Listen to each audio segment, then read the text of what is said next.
No, you shouldn't say that about Tim, Liz. That's really not fair. Oh, yes, He's not I'm sorry. that bad. I should not have said that. Hi, we're everybody. live. Oh, yeah, sorry. Hi. We're live. Hi, everybody. We're just kidding.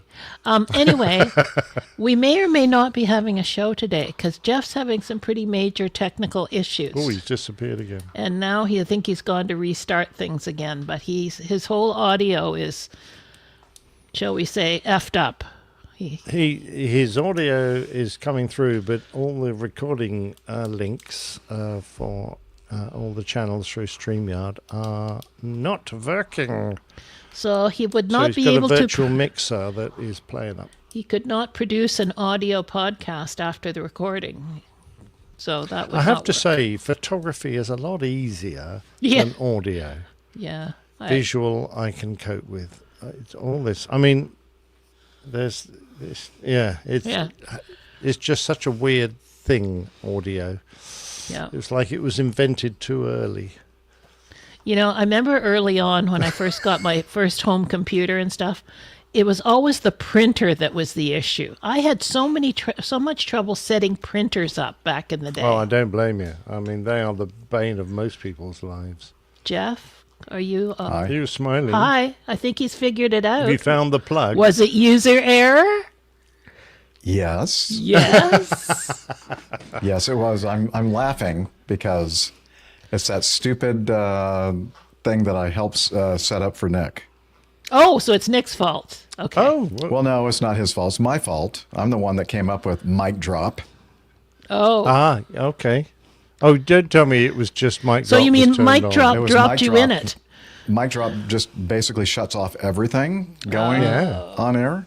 Okay. And so I'm looking up at the top bar and it says off air. I go, huh. Oh. That's, I think the problem. Hang on, let me see. Oh yeah, look at that. Everything's going into Reaper now. Everything's working like it's supposed to. Right. Well, cool. Well yeah. done. I think Tim- you should Tim probably just take cannot- mic drop off your system because you don't actually need it, do you? Tim just cannot leave this Pope thing alone today. He said, did you check to see if white smoke or black smoke was coming from your audio? White smoke is coming now, so we're good. Good. Anyway, phew, that's good. Well, we've got a crash today with white smoke coming out of an engine, haven't we? Oh, I gotta think of. I gotta find something before I forget. Hang on. So we believe Steffi's going to join us in due course. Nobody else, Jeff? I know you reached out. Well, to AJ said. Let's see. What did he say? He could maybe, but he's got to move some airplanes at the flying club. Oh, okay. Let me read exactly what he said. Where is my messages? Messages. Oh, and Ranjit, RJ said unfortunately I'm unable today. Sorry. Oh, okay. Stefan said it's his son's birthday. I mean, he keeps coming up with all these I lame tell you, excuses. May Day, and then it's his son's birthday, and then It's he'll like be going to a every- funeral, and I think he's got a whole list of things for excuses to use. Well, he's probably made a spreadsheet, and so make sure he doesn't get the same well, excuse. I'd too love him often. even more if that was the case, but And then, so this is what AJ said. I'd love to. Got to do some plane moving for the club. Just depends on what time I get done. okay, well, So we'll see what's going on. Maybe we'll see him at some point. I bet you these were all the excuses Stefan used to use when he used to phone in sick when he was a pilot. So that he just now I think there might be kind of lame excuses for not showing up for work. They work for like not showing up for our podcast, but they don't work for showing up for so lame flying. stuff works for us, but not for anybody else. Yeah, I got it. Because we're not that important. We're not, definitely. Important. We're not that important. No, we're not. No. You do it so much better than I do. I hate that so much. Buttons are important. Oh.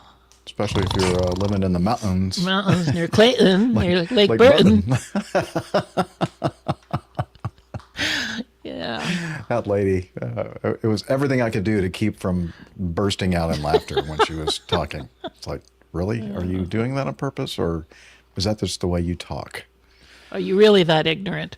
Yeah. Well, it wasn't. I don't know. It was ignorant. I just hate the way. Anyway. Okay. Go around. People need to articulate their someone. T's.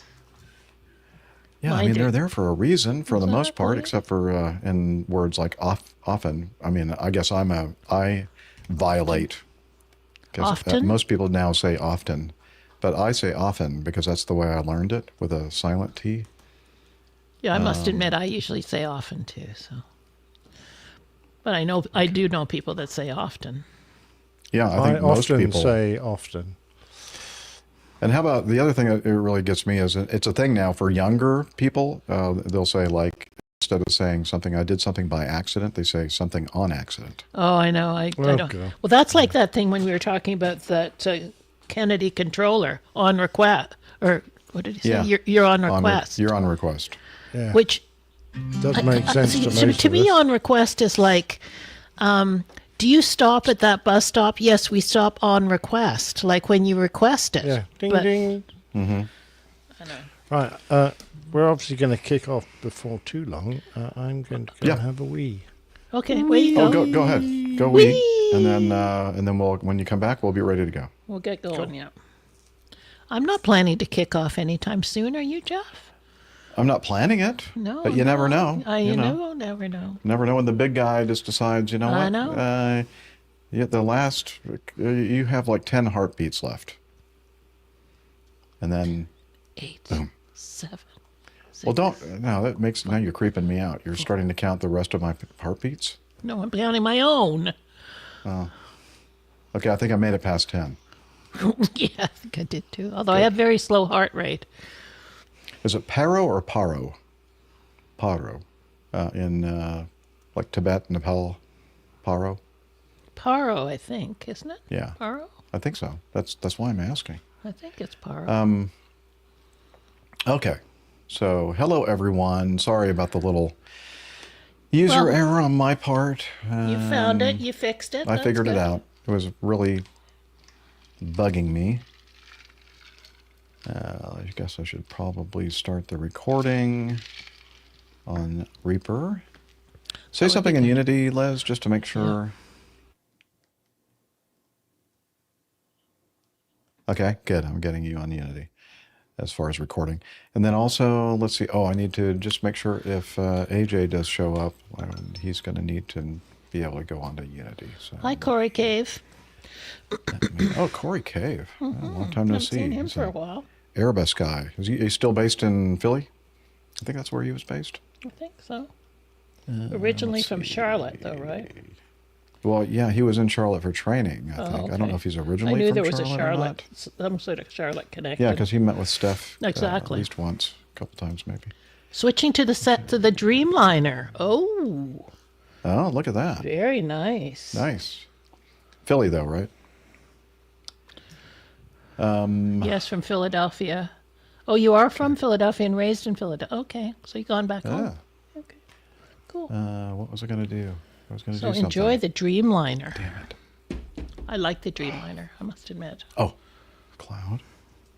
Oh, Right, LaGuardia. Mrs. A has returned home, so I we didn't won't know they have an flew interruption there. 787s out of LaGuardia. Really? Wow. Flew what? Dreamliners out of LaGuardia? Oh. Didn't know that. A bit surprised that's- about that. That's quite a We used to fly, bit tight. they used to fly everything out of LaGuardia. I flew the L-1011 in there. Golly. I think, I'm not sure, but I think even 747s. Corey said Not sure about that. they started for AA. Wait a minute. JFK or LaGuardia? Huh? Oh no, it's JFK. Even though the base is, that makes even more though his sense. base is called LaGuardia. But you would not believe back in the 90s and earlier, I mean, all the heavy metal flying Wow. into and out of LaGuardia. Wow. DC-10s, L-1011s, maybe that was the biggest. Yeah. Corey says 747s. we're weird. The base is called LaGuardia, but he's flying out of JFK. Okay. Well, at Delta, they just call it New York, so it's LaGuardia, JFK, and Newark. All Oh, three. it covers all three. I see. Yeah. Gotcha. You wouldn't want to be at Newark now. Well, you never really want to be See, I've actually had good flights into Newark because I find it really easy to get into the city and stuff with the train. I like I it. never minded going to New York. It was okay. Bit like, Gatwick, Heathrow, very similar. Really, Porter flies down to relationship, very close. Newark. You've never One had runway at Gatwick, one runway at New York. You've never had the privilege of flying into LaGuardia. No, I haven't. No, not LaGuardia. You wouldn't. I don't think you I'd wouldn't want like to. it. I've never flown No. into JFK. I've flown into would not. LaGuardia a lot and into New York quite a lot, but never I mean, into as far as a JFK. passenger is concerned, probably not a big deal, But for us, it's a major pain in the arse. Oh. Especially when you're on the ground. It's okay once you take off and when you're coming in for landing, but as soon as you hit ground and you start trying to get a word in edgewise with ground control and then your own ramp control and everything else, it's just like makes you want to pull your hair out. Yeah. It's Well, at least you have not lots of good. hair to pull out, Jeff. yeah, I did. I mean, that's why there were so many bald pilots out there because it didn't grow back. Mine grew back. All right, we almost ready to rock and roll here? Almost ready. So what do we? So we're going to wait, and then we might have a couple others join us in progress. Steffi's supposedly joining super us, duper. I think. Okay. She thought you would. Now we got a bunch of news, Nick. We probably are not going to do everything, but I'm going to do my best to try to not go into too much elaboration on Okay. some of these, like the prelims and that kind of thing. Yeah. Unless it's just a natural thing, That's so we fine. can knock a bunch out. Sure. Oh, and Mike then we Price from Lake Norman. Hi, Mike. You know there was Who? that Mike Mike Price. Yeah, we met him at that meetup in Yes, Charlotte last year. May. Yeah, Yeah. April. Oh, that was May. Okay, April. Sure. Okay. Let me get the intro. Let me make sure everything's set up there. Get RJ's out of there. And I'm going to put him right there. And I switched it over to AJ if he shows up. Okay. And as far as Unity, so he can log on. Okay. I think, let me do a sound check with Radio Roger. You're listening to the Airline Pilot Guy Show. The view from our side of Well, the it's cockpit certainly not door. too loud. But could be a little bit Need to be loud. Yeah, louder? I'd say it's a little bit low. Okay. let me, Airline Pilot Guy Not a episode lot, little. 662. Not a lot. now that. Okay, I'm trying to find. Hello, you're listening to the Airline Pilot Guy Show. The view from our side of the cockpit door. Hello. Joe's Captain Jeff broadcasting how do I live from make that louder? APG headquarters in Roswell. There's usually a Georgia. volume Today's switch show is involved. recorded on the Volume week of May 5th, slider. 2020. No. Oh, that's what that means? Yeah, I think so. Ah, Some people call it gain. yeah. Although volume and gain, I think, are two different. I mean, it's Okay, here we- acceptable if you don't want to bother. Wouldn't spend a ton of time on it. I'm not going to. In today's episode, controllers lose contact with flights at Newark that any Liberty louder? Airport. November 262, we just lost our frequencies and radios for a That minute doesn't sound everywhere. And an Army helicopter forces Yeah, two no? go-arounds at Reagan National. That's good. Also ahead, more news, your feedback, and today's plane tale sabotage. So get all settled in. Tray table. Okay, where did the word sabotage come from? So the shoes are sabot. Sabot. Something to do with this, Good, probably Liz. French, right? Top Yeah. of the class. Shoes. Yeah. And Taj is like the Taj Mahal, Yes. right? That's right.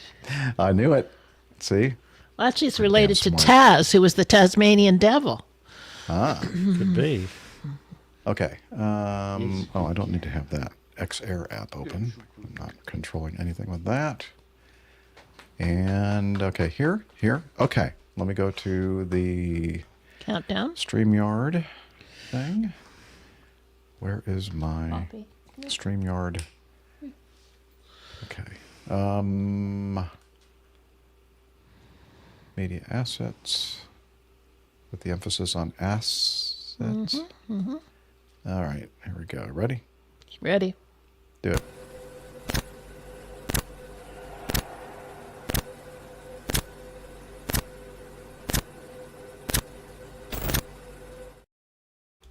You're listening to the Airline Pilot Guy Show. The view from our side of the cockpit door. WAPG. It's the Airline Pilot Guy. Airline Pilot Guy, episode 662. Yeah, he's up in the sky. It's the Airline Pilot Guy. Hello, you're listening to the Airline Pilot Guy show, the view from our side of the cockpit door. With your host, Captain Jeff, broadcasting live from APG headquarters in Roswell, Georgia. Today's show is recorded on the week of May 5th, 2025. Yeah, he's up in the sky. It's the Airline Pilot Guy. Put your light and he's flying by.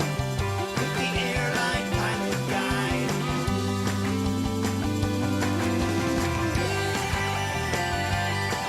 In today's episode, controllers lose contact with flights at Newark Liberty Airport. November 262, we just lost our frequencies and radios for a minute everywhere. And an Army helicopter forces two go-arounds at Reagan National. Also ahead, more news, your feedback, and today's plane tale sabotage. So get all settled in. Tray tables and seat backs in the upright and locked positions. Electronic devices powered on. I'm Radio Roger, and Flight 662 is ready for pushback. Thank you, Radio Roger. He's an award-winning TV and radio reporter, currently at the #1 all-news station in the nation, 1010 Winds on 92.3 FM in New York City! Welcome to the Airline Pilot Guy Show. It's an aviation podcast covering the latest in aviation news and answering your great feedback. I am Captain Jeff, a former U.S. Air Force pilot and retired Delta Airlines captain. And joining me from across the pond in his studio, in Hartford, Hereford, and Hampshire.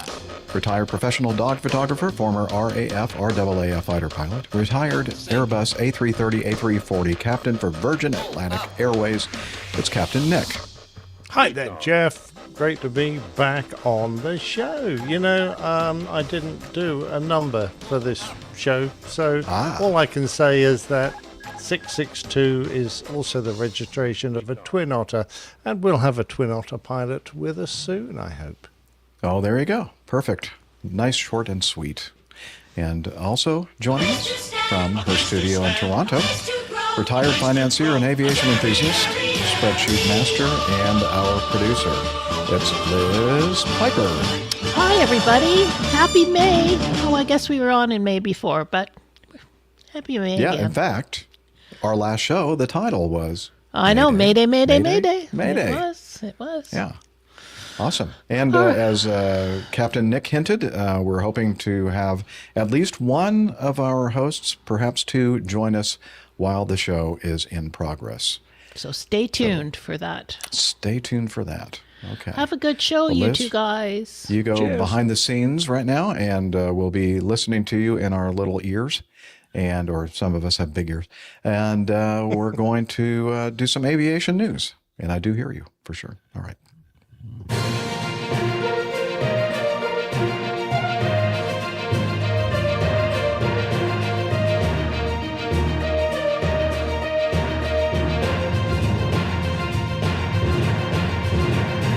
Stand by for news. All right. So you know that pilot that was the first officer that was flying the United 767, making a botched landing in Houston.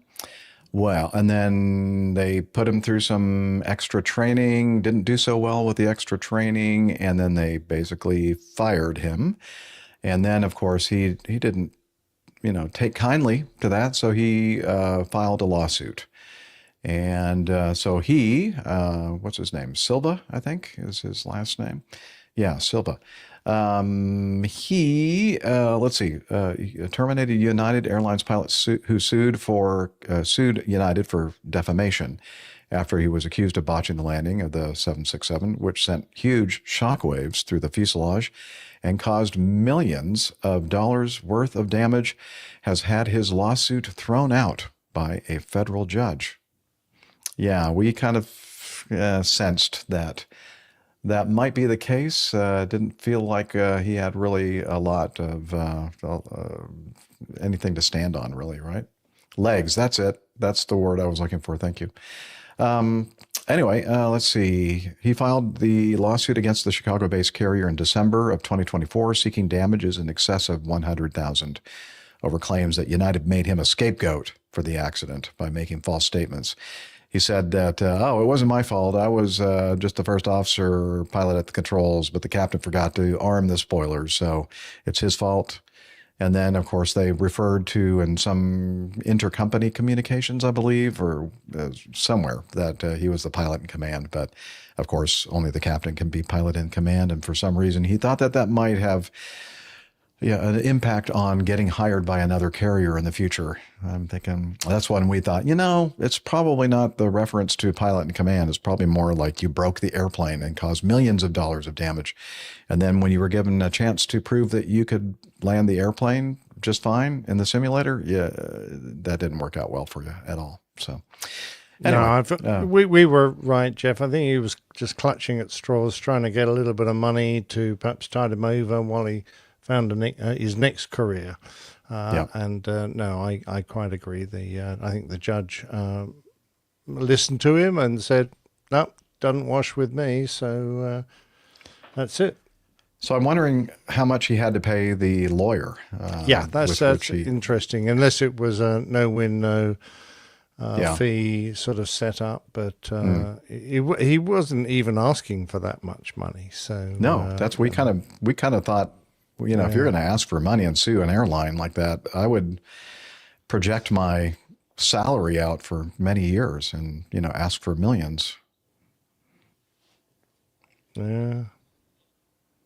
Yeah, I guess it depends on the court system. I guess this was probably New York, maybe. I don't know. His last hurrah.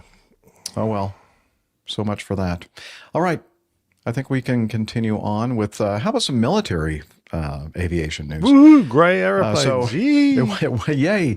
In this case, it's the U.S. Navy, and we talked about the fact that there was like a little whoopsie on the U.S. carrier Truman in the Red Sea when they were making an evasive maneuver in the ship, and they were in the progress on the hangar deck, not the flight deck on top, but the hangar deck below, moving an F-18E,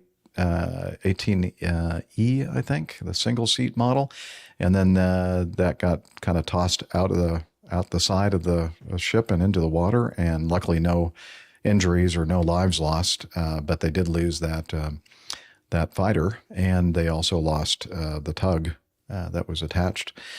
So let's see. For the second time in 8 days, a fighter jet was lost in the Red Sea after it went overboard from the USS Harry S. Truman aircraft carrier on Tuesday of this past week. There were only minor injuries after the two-seater FA-18F, so this is the F model, the two-seat Super Hornet, went off the deck as it was landing around 9:45 p.m. local time Tuesday. Crashed into the sea, officials said. The two aviators aboard ejected after the failed landing, in which the aircraft failed to catch the wire. There's more than one, known as a failed arrestment, one of the officials said. The incident is under investigation. An official said that based on initial reporting, the tailhook failed to hook the wire that slows down the aircraft, which continued to accelerate toward the bow and went into the water. I never did land on carriers because the Air Force, we don't do foolish things like that. But it's my understanding, and correct me if I'm sure we have many Navy or either current or former. Sadly, yes, we probably do. Yeah, Navy aviators out there. That I think when you're landing on the carrier, like right before you touch down, don't you you jam it to like at least military power, like full power to not full power because that would be with afterburner. I'm not sure exactly how far you push it. You anticipate a misengagement. Okay. And in our Navy they call it a bolter. I don't know if they call it the same in. I think I've heard that term as well. Yeah. So until you're absolutely certain that you've caught the wire and you have been decelerated to a stop, you put both engines up at full power, so that if you do miss the wire, then you just take off as if you had the hook up and you go around and have another go. But of course, this is slightly different because although they said they missed the wire, they didn't. They took the wire, and as you can see from the picture, assuming that's actually the picture of the aircraft involved. Yeah. But it's relatively common. It's not uncommon for the wire to fail. And the dangerous thing is that the wire will start to slow the aircraft down. Then it fails, but the aircraft has too much speed to stop before the end of the deck, but not enough speed to regain flying speed. So it's kind of in a no-win situation.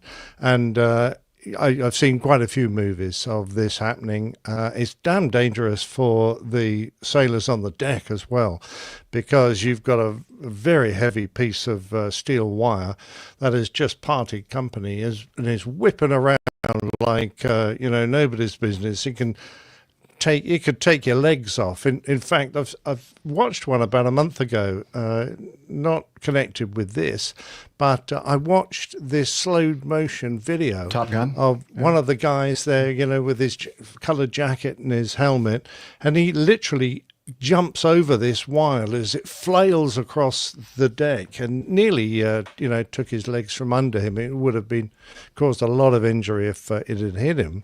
But anyway, the aircraft partly slows, but then just can't get off the deck with flying speed. And it's pretty dangerous for the crew because as the aircraft topples off the end of the carrier, they have to eject. That's about the only option they've got. If they leave it too late, they're at a very funny angle, and the ejector seats probably wouldn't be working at their optimum because they really need, when you're at very slow speed, they need to be pointing more or less straight up for you to get enough height for the parachutes to work. And of course, you're coming down in the water right beside a damn great big carrier that's doing 30 knots and all the propellers at the back that's churning away, and it can be. Yeah, that's what he's saying. Eventually the propellers will get you. That's exactly right, Liz. So you're going off the front, and you've got to. I've heard the stories from our Navy pilots because I met a lot of them in the past, and that if they don't eject, or in the days when they didn't have ejector seats that would allow them to eject off the deck, they would hit the water in their aircraft, and as the aircraft sank, the carrier would go over the top of them, and they would have to wait until the noise of the propellers had disappeared, and then if they were lucky enough, they had an ejector seat system that would work underwater. That's when they would eject and hopefully float to the surface. And that's one of the reasons why the Navy guys keep their masks up, and they have air or oxygen fed to it all the time, so that even if the cockpit fills up with water, they can still survive until they abandon their sinking aircraft. And it's a really high risk situation. So I'm very glad the crew, I don't think they were particularly badly injured, minor injuries, but it could have been a lot worse because I think a lot of guys have died in that situation. I thought the reason why they hang their masks, they don't connect them, is so that you can see their lips, like in the scenes in the just movie. in Top Gun. Yeah, well, okay. Yeah, you were saying that you were watching a lot of movies and researching this. Top Gun, was that the one that you were? No, I love that. Yeah, okay. That's the one where the guy's in a flat spin heading out to sea. I think that's such a good line. That. Yeah, and it's totally real. Totally. Oh yeah, absolutely. Yeah. All right. So a shame for by them the to way, lose two aircraft in just over. well, not a only week, for heaven's sake. actually, this is one that we didn't talk about, and it happened. There wasn't a lot said about it, but that guy that I played a little bit of like a video short on the last episode regarding the crew that was the moving crew, and the other FA-18 that went off the deck, or not the deck, the hangar deck, Ward Carroll.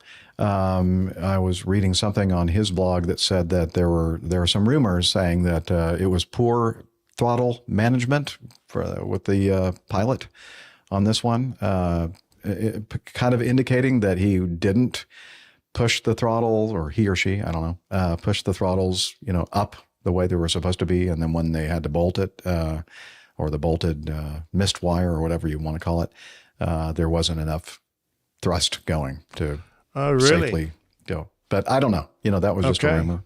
But anyway, he was a former backseater in the F-14.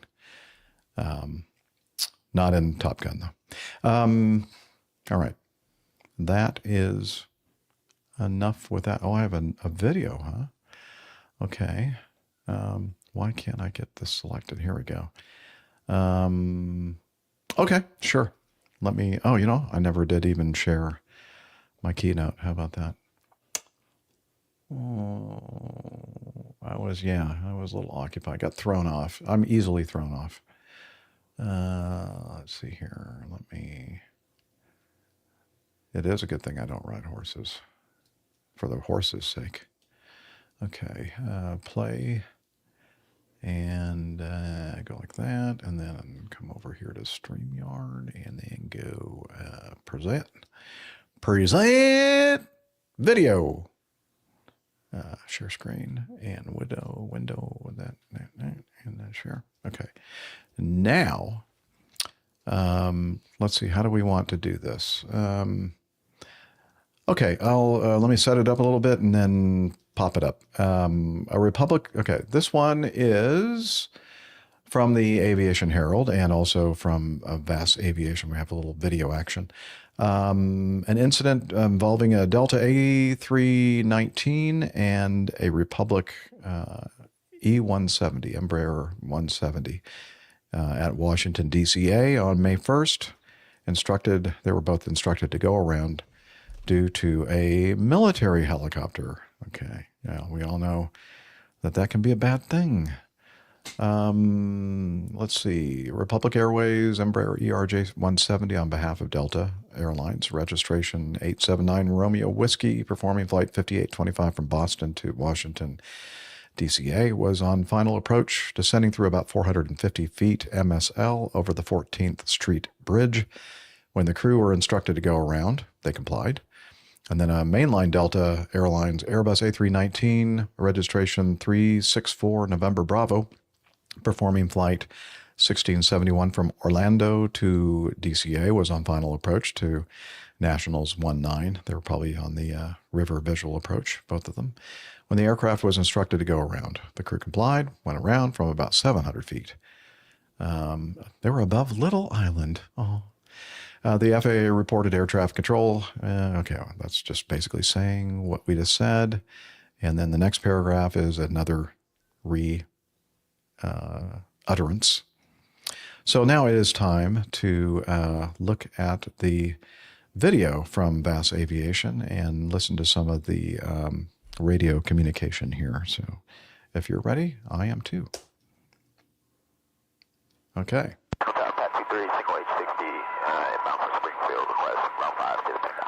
Great voice on the radio. 3 Washington Tower, Washington Tower 2, niner, radar contact right now to 1100 feet. We're at 1100 right now. 3 Roger. And what do you think of my voice? Say your request one more time. Route 5 to the Pentagon. Taxi 3, you said Route 5 to Pentagon? Hey, firm, Route 5 to the Pentagon for Apache 3. Taxi 3, hold at 3 miles west of the DCA. Hold 3 miles west of DCA for Apache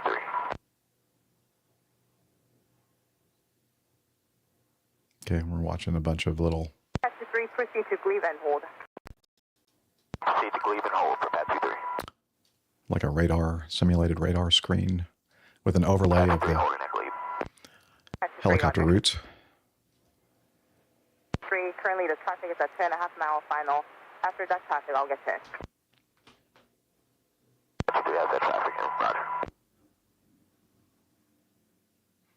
Shows the helicopter holding over Glebe. Route 5 to Pentagon. Route 5 to the Pentagon, Apache 3. Washington Tower, Delta 1671, Arnez, Zulu 19. Blue Street 6073, turn right on Tech 3, Foxtrot, contact ground 27. Right, Fox, over ground. That's Tower. 1671 Washington Tower, wind 110 at 10, running 19er, clear from land. Traffic is holding in position. Runway 19, clear to land, Delta 1671. Taxi 3, clear. 38, roger. Yeah, she knows that. Taxi 3, report landing assured. Taxi 3, say, report landing assured. Report landing assured.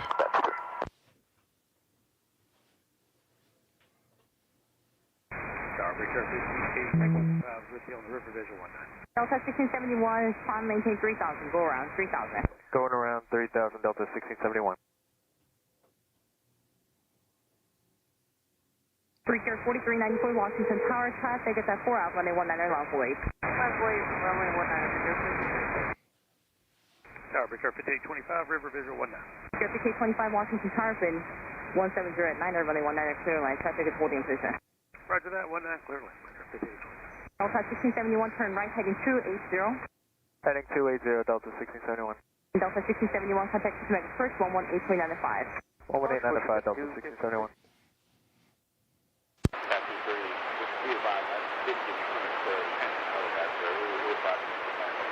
Delta 1671, heading 250. Not what he said. Not sure what he just said. Something about a helipad. But it's showing he's still like 200 feet. Breaker 4394, wind 130 at 10, traffic is at 3 out, runway 19, clear for takeoff. 2-19, Breaker 4394. He still hasn't reported landing assured, has No. he? Pentagon counterclockwise, outer below 200 feet, helipad, something.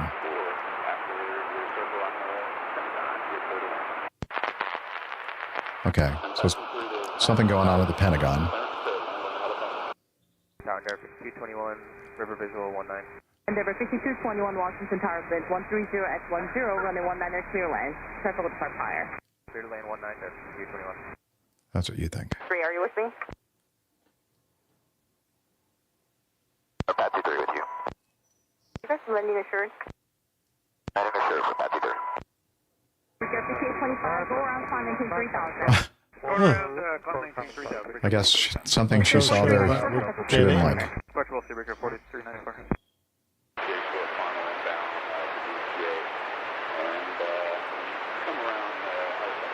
Well, he reported landing assured, Liz, and then she sent the second aircraft around.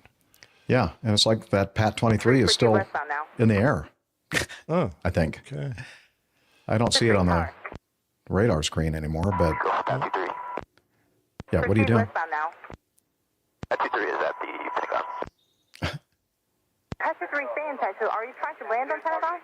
Hey, we were just landing at the Pentagon. What took you so long? Breaker 5825, contact system at first, 118.95. 1895, Breaker 5825.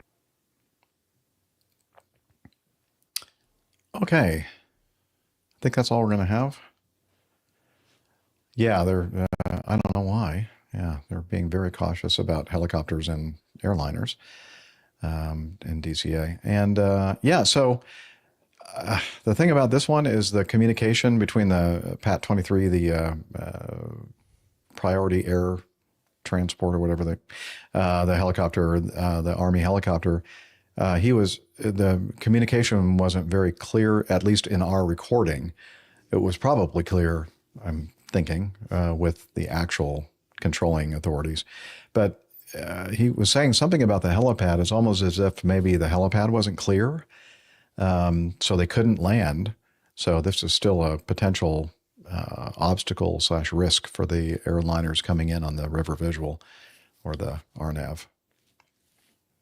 Yeah, he did say landing assured. You're right. I'm not sure exactly as far as the definition is concerned for helicopters and what that all, what you have to comply with that. Maybe he thought the landing was assured and then realized at the last second that there was something going on in the helipad and they couldn't proceed. I don't know. But anyway, the controller did the right thing with the Republic and then the Delta flight behind it and just told them to go around. That's why it's always important for us, Nick, right, to always brief, even if it's beautiful weather and, what could possibly go wrong. Well, something like this could happen. And if you don't have your plan all worked out, how you're going to do a go around from various points, then you're going to be behind the behind the curve. Absolutely, Jeff. Yeah, you've got to keep that go-around procedure fresh in your mind, and it's a perfect time actually. Covering it in the approach briefing is all very well, but usually if you've got a quiet moment during the final part of your approach, it's always nice just to go over the key points again, just to get it there, so that when it does happen, just like this for both these aircraft, you can just do it flawlessly, which is perfect.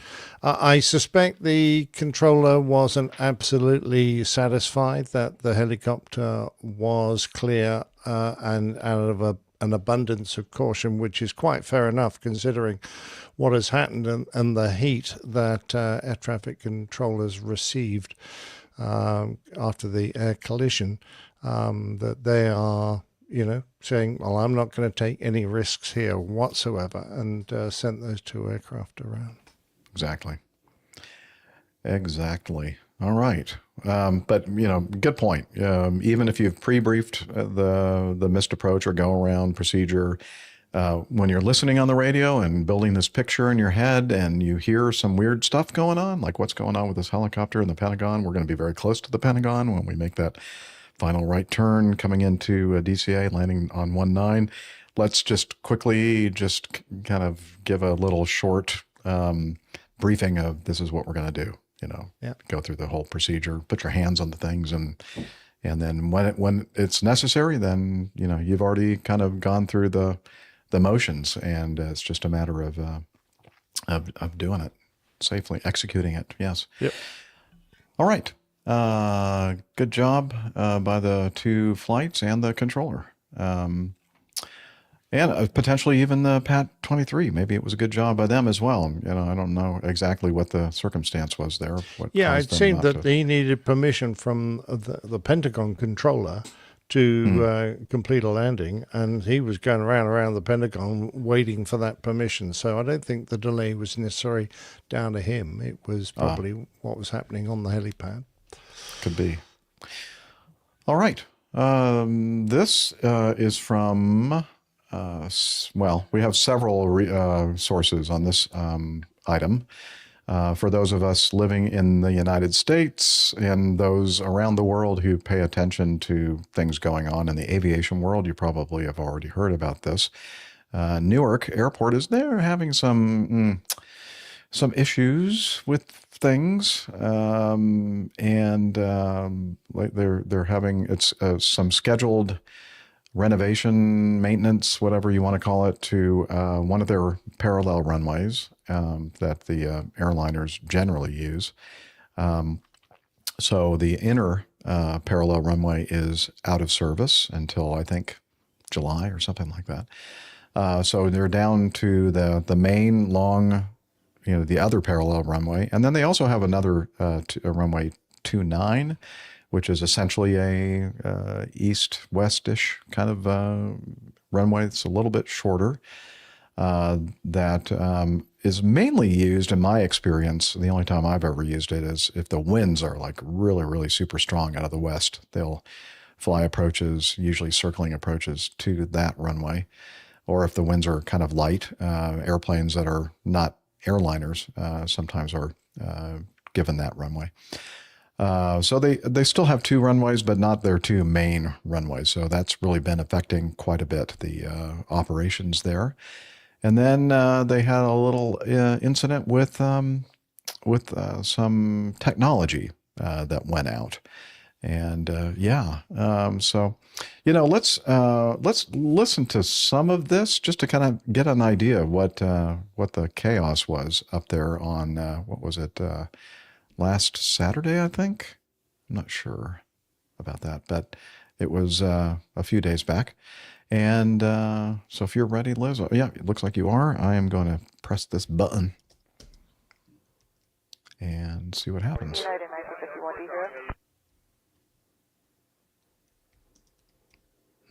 Approach you there. New York, course 2890. Is this microphone on? United 1951, how do you hear me? I got you loud and clear now, United 1951. Okay, turn right direct to the, give me, maintain 2500, call the airport. You got it. 2500 direct to me and over to Tower United 951. Jet 905 in here. Jet 905, go ahead. Okay, thanks. We lost all of our frequencies. Sliding 090 on the set of maintain 4000. 090 down to 4000, up Jet 905. 905, proceed direct to Nippy. At Nippy, doing a final approach course, and if you don't hear me, you can continue on the approach. We'll continue direct to Nippy and then join the final approach course, up Jet 905. United 674 approach. Go for United 674. United 674, we radar contact lost. We lost our radar. So just stay on the arrival and maintain 6,000. All right, we'll stay on the arrival and maintain 6,000, United 674. Number 6 Charlie Bravo, you can continue on towards Caldwell. If for whatever reason you don't hear anything from me further, you can expect enter right down one and call Caldwell Tower 119.8 if you don't hear anything from me further. This is a really good thing that the controllers are doing. They know that they're having some kind of an issue. It's kind of sporadically on and off, working, not working. And they're just saying, hey, if something, if you don't hear from me again, do this. Okay, so at least there's some semblance of order there. Yeah, I'm amazed that they're able to remember all the aircraft and their call signs and their positions when all this gear is going off. Yep. Takes some Yep, skill. they're doing their best work. I'm familiar. Oh shoot! What happened? They're skiing now. Yeah. They've all gone on holiday. Okay. Yeah, I don't know how that happened. Obviously, it was my fault in some way. Let's see if I can find where we left off. Okay. Okay, I think this is where we were. I'm familiar. Number 6 November Foxtrot approach. Go ahead. 6 November Foxtrot, radar contact lost. And just maintain 4,000. 07 Charlie Delta, you here? 7 Charlie Delta. Alright, 7 Charlie Delta, thanks. We just had some frequency issues. Climb maintain 4,500. 4,500. November 262, we just lost our frequencies and radios for a minute everywhere. So I think we're just going to have to cut you loose VFR because we're stopping everything in case it happens again. So radar service is terminated, Squawk VFR, frequency change approved. Okay, first check 634, radar contact lost, Squawk VFR. Squawk VFR, correct, 631. Yeah, 2343, you're going to be sitting on the runway for a couple minutes. If you don't feel comfortable doing that, I'll take you off. We're stopped on departures because they got frequency issue at the approach. We're fine right here unless needed to move, 2343. I would get off the runway if it were me. I'll take you off is a bit ambiguous. You can just hold right there, idle power. We'll do it. And also some of the news outlets out there were kind of freaking out with the, with that communication with the Cirrus and a couple other VFR aircraft that were transiting the area in the Class Bravo airspace. And they were basically saying, hey, you're not an airliner. Well, this is not what they're actually saying, but you're not an airliner. You're capable of flying VFR. So just proceed VFR at this VFR altitude, squawk VFR, which is 1200, and be on your way, because we don't have to worry about you. Disappear. Yeah, but a lot of people in the news industry, they don't understand the little nuances there and thinking, oh man, they just told them to get lost and you're on your own. And well, yeah, but that's okay. They're kind of used to doing that. Absolutely. And and luckily the weather at the time was good, so they could do that. If it was instrument meteorological conditions or IMC, then everybody would have had to been on an IFR flight plan. All the airliners are, of course. No, I'm going to play some more. Okay. So I'm just kind of blabbing away here. So let me continue. Radio check, anybody on frequency? Yeah, 674. All right, United 674, thank you. IDEN, verify your altitude. Yeah, 674, 6,000 with flash. United 674, IDEN again for me, please. Transponder. IDEN, United 674. United 674, squawk standby. Squawk standby, United 674. That's interesting. United 674, we're not seeing the IDEN or the standby squawk. Ah. How about now, United 674? I found the right switch. Yeah, the 674 advise whenever you're in the turn. So I have a question about that, Nick. I thought when your transponder box, or if you go to standby, that there wouldn't be anything sent out there. Their primary radar wouldn't be getting any of the data from the transponder when you go to standby. Well, that's But maybe how I'm wrong. I understood it as well. But, all the years I flew, I got all sorts of conflicting advice about exactly how our transponders worked. There was nothing in the manuals to help. But, I was always worried if you were having to move the numbers around and you had to move them through 7700 to get to the number you were at. I wondered if you left it on 7700, did you accidentally put out an emergency call? And I was told that while you were typing in new numbers, the box automatically went to standby, and it wasn't until you entered them that it come back live again. But, I never could find that written down anywhere. We always assumed it happened. But anyway, no. It seems to me that ident is the safest way of identing. But in the old days, they'd just give you a turn, and they'd monitor your radar return and see if your turn corresponded with the instructions they'd just given. I'm wondering if that's what they're kind of doing right here. I think the next transmission has something to do with that. All right, we're on a heading 356 now, United 674. United 674, roger. Currently showing my radar about 3.5 miles north of Mars. Is that correct, or are you further ahead? Yeah, it's correct. We're like 10 miles from Philbo, United 674. United 674, roger. Turn right heading 040, squawk normal. Right. Well, what's funny about that? No, he said he gave him relative to one waypoint, and the pilot used a different replied one. with his position to a completely different one. So I'm going, Probably why because didn't the you one just that say, we're but 3 it's probably miles the one west that of- he was looking at on his display. The one that the controller was talking about maybe had already passed, or they were gone or something. So, Yeah, but I can tell you we're about 10 from this one because I can see that one on my So screen. does that help? Yeah. 040, squawk normal, United 674. We lost our radar and it's not working correctly. Radar service terminated, squawk VFR, frequency change approved. If you want a Bravo clearance, you can just call the towers when you get closer. Okay, I'll wait for that frequency from you, okay? No, just squawk VFR, look up the tower frequencies, and we don't have a radar, so I don't know where you are. You're on your own. Leave us alone. Please. Pretend we're not here. So, how you doing? 550 Alpha Alpha and X-Ray Alpha, Zulu Tango Kilo.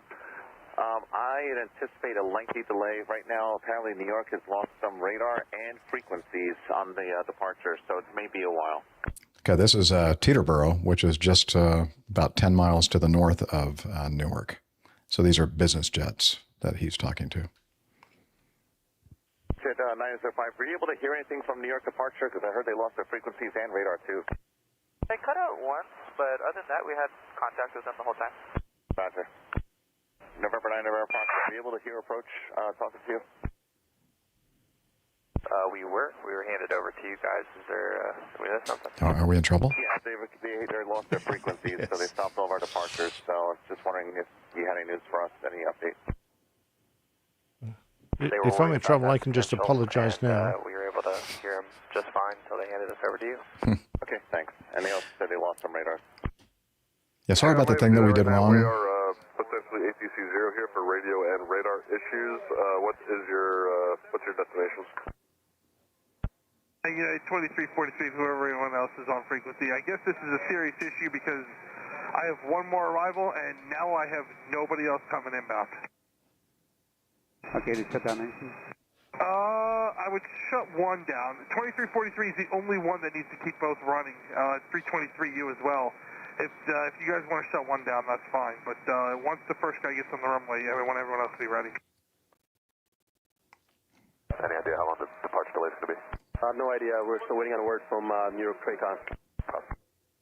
We're currently stopped on departures due to equipment outage in New York Tracon. I'll keep you advised as soon as I hear something back. Gotcha, thank you.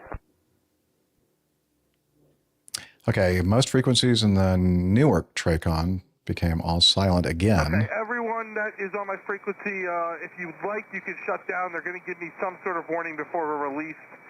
I think. I hope he's talking to aircraft on the ground. Yeah, I think so.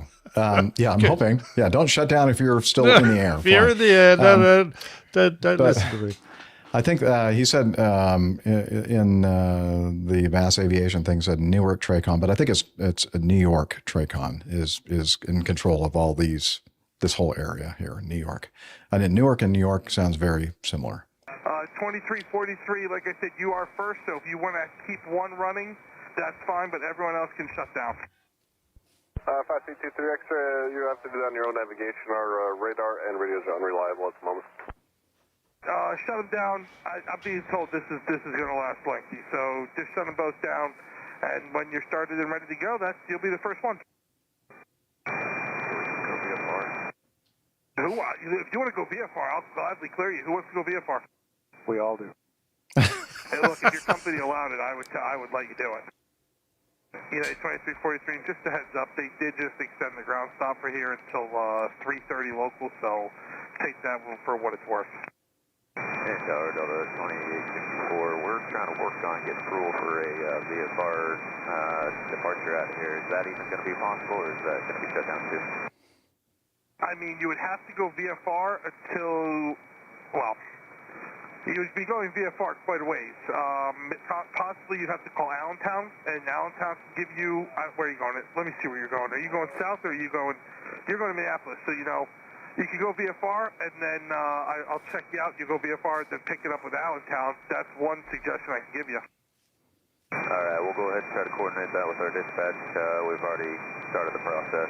We'll let you know later. Yeah, and like I said, it's not even going to be, you're not even going to be able to call the TRACON off here, so you're going to be straight 1200. I'll keep you until you're at the 10-mile ring, and then I'll switch you off till VFR. And then when you're about 40 west here, you can call Allentown, and maybe they can pick you up and take you from there. All right, sounds good. Thank you. And Center Delta 2864, dispatch just got back to us. Because we're a little tight on some of our fuel, and because of the alternate requirements that we need for current moment, they're not going to let us go just yet.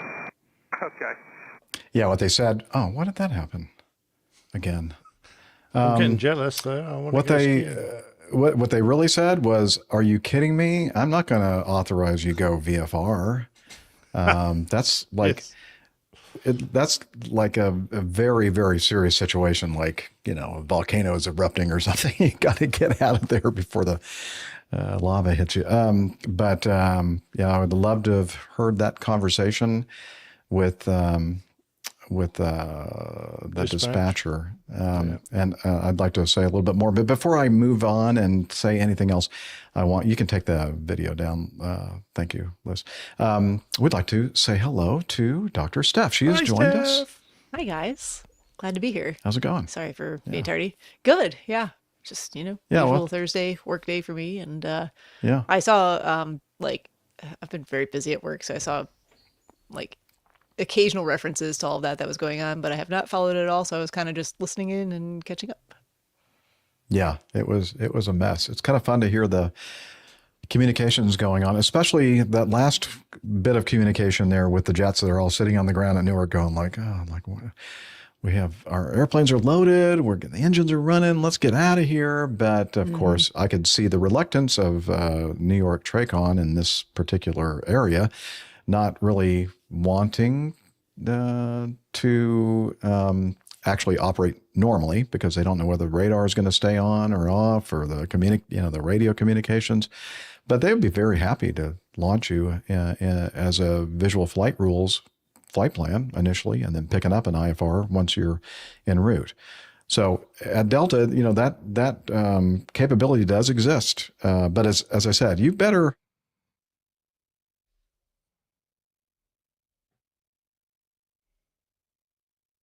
Oh, hello. Something happened to Jeffrey. I think he pushed the wrong button. He's having radio issues. No, his camera's gone mad now. I think he's going to throw one of his equipment outages out of the window. Yeah.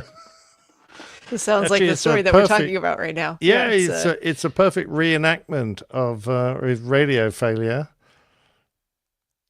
Radio failure, radar failure. We got all the problems here. Everything's gone offline. Oh boy. Jeff's having a meltdown. Just like the controllers, actually, because I noticed that. And we're here. We're like ready to, go and do things. Yeah. Oh, there he he's is. back. Can you hear me? Okay. Yes. Weird. Could you ident, please, so we know it's you? Okay. I'm Actually, just identing. go to standby. It's fine. Yeah. Okay, go to standby. Okay, I got to fix this stupid camera thing that this Insta360 thing has these stupid gestures that I hate. And it moves around. I don't want it to. Okay. Boom. Okay. Now it should stay put. So I guess I have this little controller here, to to mute and adjust my volume and that kind of thing. How's the volume? Is it back to where it was before? Probably need to bump it up a little bit more. It's okay. Okay. Yeah, and then I guess I bumped it enough that the mini USB connection was disconnected. And so when I plugged it back in, this thing goes to a situation where you have to move the fader knobs or fader slider to get it to work again. So way more than, and then for some stupid reason, this Unity thing is flashing like Liz, you're trying to talk to me on the private channel. You know how it flashes blue? Yeah, I don't know why it's doing that. Okay, now whatever you just did, it's not doing that anymore. Okay, thank you. You pressed the button. Okay, well, let me go to that window. Tracon. Roswell Tracon. Yeah, Roswell Tracon. Roswell Tracon is down. ATC 0. Let's see. They also have moved. Okay, yeah. So one of the problems going on here with this whole New York Tracon and control around the surrounding area around Newark is the fact that and I don't know exactly all the reasons for this, but they decided to make a strategic move of the people that control that particular segment of New York Tracon. They were living and working in the New York area, and they moved that group to, somewhere on Long Island. They moved them to Philadelphia, or the Philadelphia area, wherever the Tracon is down there. I don't know exactly why, but because of that, there was a lot of angst amongst the controllers, although I would think that things would be a little bit more affordable as far as, cost of living and that kind of thing. But I don't know. I don't know all the details regarding it. But yeah, that's part of the problem. And then moving the communications lines and all that kind of stuff, I think is maybe some of the reason for this technological snafu going on with the area, the airspace around Newark. So the actual, all the communications at the actual airport, the tower, the ground, all that kind of stuff, I don't think they had any issues with the communication. It was just the surrounding airspace for people having to fly through, either departing Newark, coming into Newark, and the people transiting the airspace in that area were all, I'm not sure if they've actually identified exactly what's happening with the technology, why that's all, not working or sporadically working. But they also in this, and we don't need to, the thing I wanted to talk about was I was talking a little bit before I had my little microphone problem. The guys that are saying, can we leave VFR? That reminds me, and I know I've shared this before, but many of you listening right now are new. When I was a 727 co-pilot at Newark, of all places, there was, and it was actually a completely different kind of a situation. There was Washington Center, Air Route Traffic Control Center to the south that you have to fly through when you're leaving the New York area to get to Atlanta. You have to fly through Washington Center. Washington Center, I don't know if they're still like this, but if they are easily flustered when it comes to with a lot of traffic, obviously flowing through their various sectors, but they get a little flustered when they have a lot of thunderstorm activity. And so what they do is they just start restricting the traffic and putting increased spacing. So that's easier for them to allow deviations around weather and everything else. So things get sometimes really bottled up. And so we're sitting there at the gate, and I'm thinking, well, why don't we see if we can like alter our flight plan? And I asked, before I did this with my dispatch, I asked ground controller or clearance, I said, hey, what if we took off to the north and then went west and like circumvented Washington Center? And they go, well, yeah, I don't care, whatever like as long as you're out of here, we don't care. And so I asked the captain if it was okay if I talked to the dispatcher about it. And he was like the standard, and just grumbled a little bit, and then, yeah, do whatever you want. I went, okay. So I talked to dispatch, and I said, hey, I'm thinking, like, try to think out of the box here, how we can get this flight running to Atlanta. Why don't we do this? And he goes, look, I am so busy right now. I said, if you want to do that, that's fine. And I went, okay. So I contacted flight service station on the flight service frequency. And now we're kind of in the world of Stephanie and AJ and all, like all the VFR, general aviation and non-airline kind of stuff, that world. And so I'm thinking, okay, I'm trying to remember all the things that I have to say when I file a flight plan. And it's been long time since I've done that. And so I any information that I didn't have to the flight service station guy, he asked, and I gave them, and I was like making up like true airspeed and all this different stuff. I think it's the statute of limitations has ended, so I don't think I'm going to get in trouble now. Looking back at this whole thing, Steph, I'm thinking we probably did something that was illegal, but I'm not sure, but I never got caught for it. So we're at the gate. We get our new flight now. It's still IFR. It's still an IFR flight plan. It's just we redid our route. Now, as far as the fuel planning and everything, probably okay. Yeah, because it was more distance than we were originally going to fly when we were going to fly through Washington Center. So we're at the gate, call for pushback, and ground control goes like, say again? Like, what do you mean? And so we got an alternative. It goes, oh, hang on. Oh, yeah, I see your new flight plan. Then all of a sudden, everybody else on frequency was going, yeah, we'd like to refile. It goes, okay, work with your dispatchers. We want to do that too. Yeah. It's so funny because so many of the other people that were still just sitting there dead in the water, basically, are going, oh, that's a good idea. Let's do that too. It turns out that we took off on that new clearance, IFR. We started heading out to the west a little bit more than you normally would before you start heading down to the southwest and down toward Atlanta. And it honestly wasn't that big of a detour. They got us. I mean, the flight plan path that I had filed, Steph, was considerably longer and in completely avoiding Washington. But they kind of let us do some shortcuts, and then we ended up actually flying through some Washington Center, I guess because we were away from the weather. So we were kind of on the western edge of their sectors. But it worked, and I didn't really think much about it until years later. I'm thinking, now that I'm thinking about it, that probably was, the guy on the telephone, the dispatcher said it was okay. So, there's 50% shared responsibility there, right? Yeah, and he basically said, yeah, you do what you want. Give me my blessing. Yeah, do whatever you want. Okay. Neil in our live audience says, did you get clearance from Clarence? I don't know. I didn't. It may have been Clarence. Not sure. But I love it. I loved when these guys were saying, well, can we just depart VFR? And I'm thinking, see, to me, that would have been more extreme, not taking off on an IFR flight plan.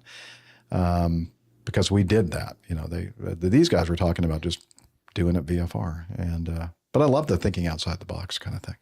Anyway, it took a lot more time than I should have with this one, but I think also that we're not finished yet. The union representing air traffic controllers say that multiple members are on trauma leave after this equipment failure caused them to lose communication with the pilots last week. And, of course, the new Transportation Secretary, Sean Duffy, was saying, yeah, this has been a problem, and I can attest to that. It's been a problem for decades. And we talk about this a lot on the show, that the FAA is kind of moves like the speed of a glacier or glacier. How do you say it, Nick? Glacier? No, Nick says it's something, a different pronunciation. Glacier or ice. something like that. Yeah, there we go. Ice. See, I knew it was Speed different. of ice. Yes. The speed of ice. Yeah, big ice chunks. Anyway, so he said, we're going to radically transform the way air traffic control looks. We're going to build a brand new air traffic control system for new telecoms, new radars, new infrastructure. Well, that's been on the a books. decade. That plan has been there. What do they call it? New gen, right, Steph? I mean, they've Next been talking gen? about this whole... Next gen. You know what? Or next gen. That's right. Next gen. But you know what? The problem is money. Money from Congress. Getting the money to actually be spent on these things. Yeah. And well, they're also they're cutting back. 2,000 controllers down compared with the number of controllers that they require.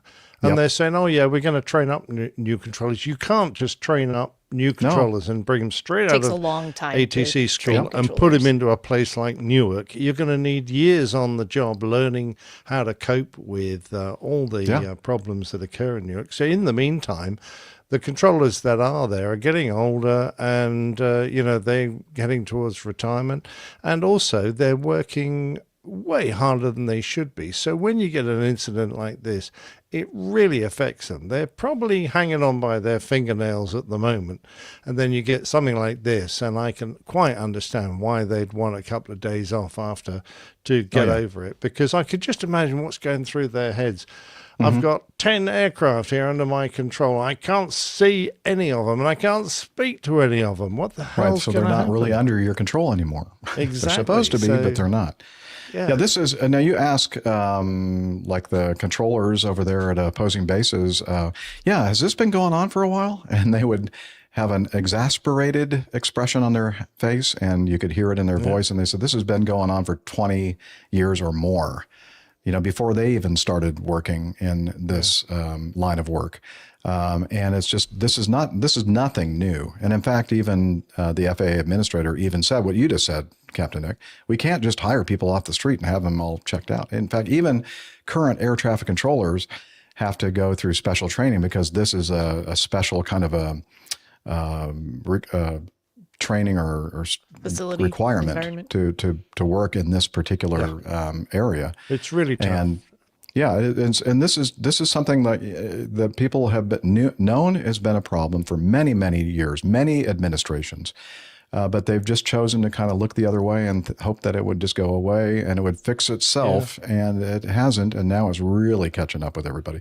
There was a reduction in FAA staffing, but they were all nothing to do with safety or air traffic control or anything else. It was like administrative. But that doesn't take away from the positions. fact that they're not recruiting enough. They're not spending enough money on infrastructure. It's all very well to say, you have got to cut down on the tax dollars you're paying into government. But there are certain jobs that government needs to do that are absolutely essential to keep the country moving. And this surely is one of them.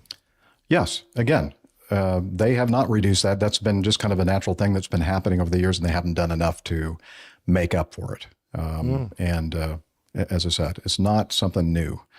The other thing that they said, the National Air Traffic Controllers Association representative said, a lot of the news media was saying that the controllers walked off the job, and they said they did not walk off the job. This is a system that they have. Due to the event, the controllers took absence under the Federal Employees Compensation Act. This program covers all federal employees that are physically injured or experience a traumatic event on the job. And this is what happened to these people. They experienced a traumatic event. So, it's a mess. It has been for a while, and something needs to be done about it. So maybe it takes something like this to happen for things to actually move. Oh, boy. Okay. We got a bunch of news stories that no way we're going to get to any of them unless we do a 5-hour show, which we're not going to do. We have some preliminary reports, etc. Let's see. Let me look through. Let me do just 2 ones quickly, Liz. G is an interesting video, and it just so happens I've got it queued up accidentally, but it's ready to go. On April 20th. This is from Stefan sent it to us. We've tried to get him on the show, and he keeps coming up with lame excuses why he can't join us. But he feels guilty about it, and he sends us this kind of thing. So this is from planetmountain.com. Yeah, you guessed it. This It was happened on a during one mountain. of Steph's skiing conferences, wasn't it? Oh, was it? Oh, yeah. I think can see so, her yeah. in this video here. Yeah, she's one of her conferences. No, this happened in Monte Rosa, which is somewhere in Switzerland or the Italian Alps. Yeah, Swiss Italian, the Alps. Yeah. Close to the border, probably. On Saturday, 26 April, a Swiss private plane landed and took off next to ski mountaineers ascending toward Cabana Margherita. Oh, yeah, it must be Italian Alps. And the Monte Rosa Massif. What's a massif? Massif? A massif. M-A-S-S-I-F. Never heard that word before. Like the mountains, tall mountainous area. Oh. Okay. Well, so let's see. The moment tragedy was narrowly avoided. 11:52. Blah, blah. So they have these ski mountaineers. Is that what they call them? They're on this trail, kind of like cross country looking stuff, high up on this glacier or big piece of ice. And this airplane comes into view. So let's have a look at this video. It's pretty interesting. Yeah. Here we go. So. Beautiful day. Look at that blue sky. That's awesome. Oh, here's this little airplane coming in. I think it's a Piper Super Cruiser or Super Cub, something like that. It's landing. It got skis over the wheels or under the wheels. And so it kind of touches down. Look at all the skiers are looking at what's going on here. And then now this airplane is turned around. And then now it's like coming down the slope, but it's going like... Oh, my God. Exactly. Oh, no. Bloody hell. Sorry. Yeah. Wow. I haven't seen that before. Yeah, there was a break in the line of ski mountaineers, and the airplane wasn't a went... big gap. No, it was not a big that's gap. enough space. That's sufficient. We can squeeze through there. They won't mind. They'll be totally fine. Definitely Just nobody roll will be straight videoing between this. Yeah, let's play that again for sure. Okay, play it again, Sam. It's like I missed him the first time. I'm going to have another go at him. Exactly. Okay. Now, some people were thinking that there's with gravity and the slope and everything else that he couldn't just go back, like reverse the direction they were going before. It was like inevitable. They had to kind of go down the slope, maybe to get the momentum necessary to get the speed up on the airplane, whatever. But I'm thinking, why did they even put it down? Yeah, they're going downhill, and you got to watch the video. It'll be in the show notes. Yeah. I agree with you, mate. What an effing No, idiot. he didn't hit someone. I just do not know. It's not like he's under fantastic control either. This was not great decision making. No, I would say. I'm wondering, Steph, if at some point they like went beyond the point of no return. Like, okay, now we've done it. Now we just got to hope that we can find a break in this line of people. I mean, okay. I don't have any experience landing on snow with skis, but presumably, maneuverable enough, could turn around, see, oh, there's a bunch of skiers trekking across here. Maybe we just need to wait until they, are out of the way. Yeah. If we have to go this direction based on the terrain, which is a little tricky to tell just from the video. How do you not see all these skiers there, right? Yeah. They definitely saw the agree. skiers. I guarantee you they're looking at the skiers. This will be fine. It won't. And then at that moment, if they do the U-turn, they're going, uh-oh, I didn't consider this. I mean, perhaps he situation. imagined he was going to be airborne well before he got to them, but Maybe, no way. yeah. I mean, he just scooted right through that line Even of skiers. still Attached to the snow. You got to put yourself in even if you thought you were going to be airborne well before that, put yourself in the position of the skiers who may or may not know that, Exactly. No, they'll move out of the way. Clearly he wasn't anyway, so it doesn't matter, but, They're on skis. They can move out of the way pretty fast. So it's not going to be a problem. not those kind of skis. Wow. Yeah, so it's They're really like kind slow of a minor trekking, miracle that... up. They're basically going uphill on these skis. They're like touring. Yeah. We're not downhill skiers. That's No. not what's happening here. This is more like, they don't have you know, gravity cross country little hike. Yeah. Yeah. So I thought that was interesting. Thankfully, very nobody interesting. was hurt or killed. I do. Is that the one involving the landing on the golf course? Yes. So that's going to be our last news item before we go and take our little break. Let's see. Yeah, I'm going to, well, I don't really know if. Oh, just real there's quick, it any- does say that that last one did occur on the Swiss side of the mountain. So must be like right on the border. Yeah, if it'd Okay. been on the Just to keep Italian us side, above. it would never have happened.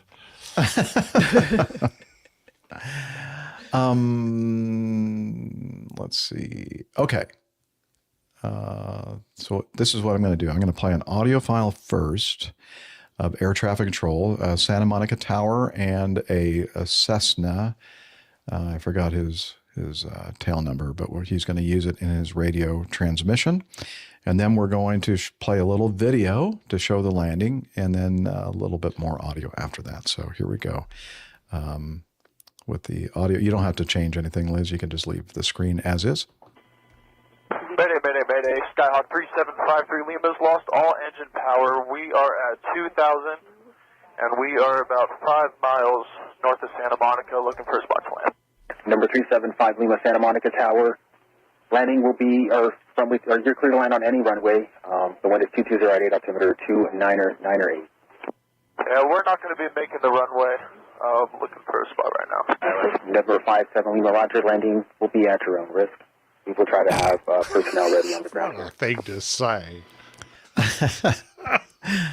Landing. I don't think he really has an option at this point if he's, you know, risk. he No, has he- no engine power and has well, not I been mean, able to if- restart it, and you know. If it's at my own risk, I'm not going to do it then. Yeah, so I'm going to go to the video now. And so we're going to see he found a spot to put it down. And here we go. We're going to play it now. That didn't work. Oh, because I got to be on this window to make that work. Here we go. Okay, this is a golf course. And there's that Cessna that lost power. I'm not moving. Whoa!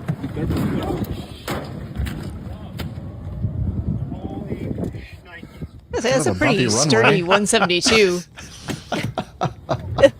Looks perfectly fine. So all these golfers are just like standing there going, I'm not going to move.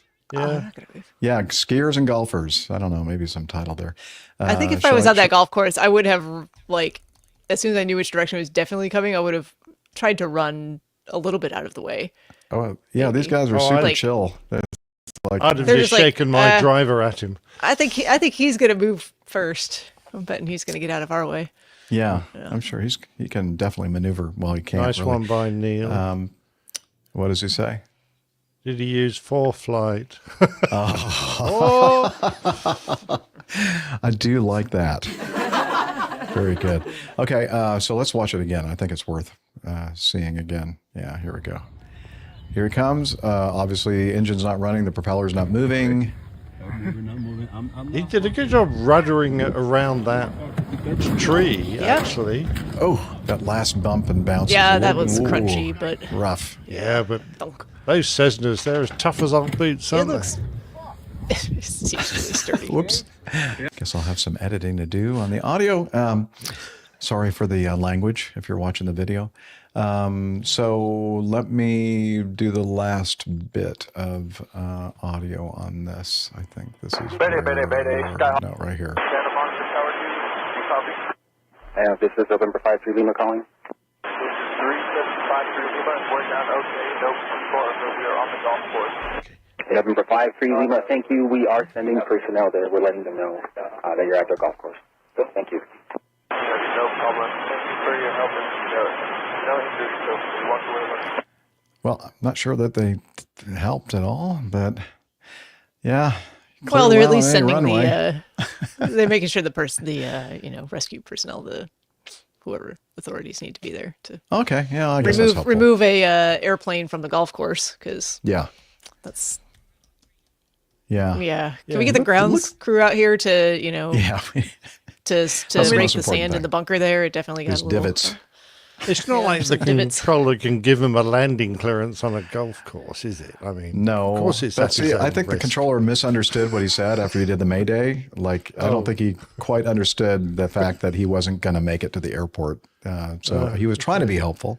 And he goes, yeah, we're not going to make the airport. We're trying to find a spot to land. He sounded quite calm, though, didn't he? It's Yeah, good. I thought he did a very, very good job of communicating on the radio. Because And potentially... not a bad job on the landing, considering there were No, it was so a many great job on the landing. hazards. Yeah. It was not a flat piece of land, and didn't help with the golfers standing there videoing. Yep. And if you look at the aerial view of that whole area, other than the Santa Monica Airport, there are not a lot of places that are flat and straight for you to land out there. So, yeah, great job and no injuries. Can you believe it? And it looks like they can use the airplane again. So it was a great landing. Yeah, I love it. Maybe I'd do some inspection after that last thunk, but yeah, you might want to have a mechanic look at it. Yeah. All right. Let's now continue with this. Getting to know us. Time of the show where we kind of learn, not kind of, we do learn about what we've been doing between shows. And we look at our picture here of the crew with silly hats, except for Captain Nick, who doesn't have a silly hat on his head for some reason. I wonder who did the artwork to give themselves. Yeah, I'm wondering, who was responsible for those hats. Put it this way, it's not the hat I'd normally wear. Okay. You do look a little, I think we all could say that. A little happy go. We could all say, this is not the hat that we normally wear. Okay. So, Steph, we're going to go with you first because it's been a while since we've seen you. So what have you been up to? It has. No. Were you on the last show last week? No, I was not. Okay. But I was on the one before that. But there was nothing exciting happening last week. It was just I had more work meetings, work things going on. Yeah, so you all elected to do the show earlier in the day, which works better for your schedules. Oh, yeah, which that I doesn't don't help. blame you for at all, and that's perfectly fine. So I did do a little flying last weekend. So that was good. We had maybe not the greatest weather, so we didn't fly full days, both days, but cleared up enough on Sunday to get some loads up in the air for jumper dumping, and yeah, it was nice to get a little bit of flying in. It's definitely starting to feel like summer here, so warm.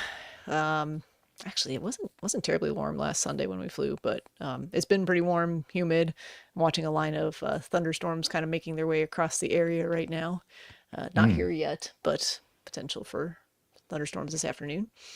And then I've got a bunch of running stuff coming up over the next couple of weekends. So starting off this weekend with just a mile race. Say just a mile, but this is the one I'm the most terrified for because I don't know how to run just a mile. It sounds like a lot of effort knees. and fast on my knees. Yeah.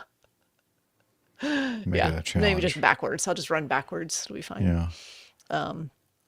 No, so that should be interesting. Something I don't do very often. And then towards the end of the month, the 10K and a half marathon. Going to do both of those with my younger brother in Chicago. We'll celebrate our birthdays running races.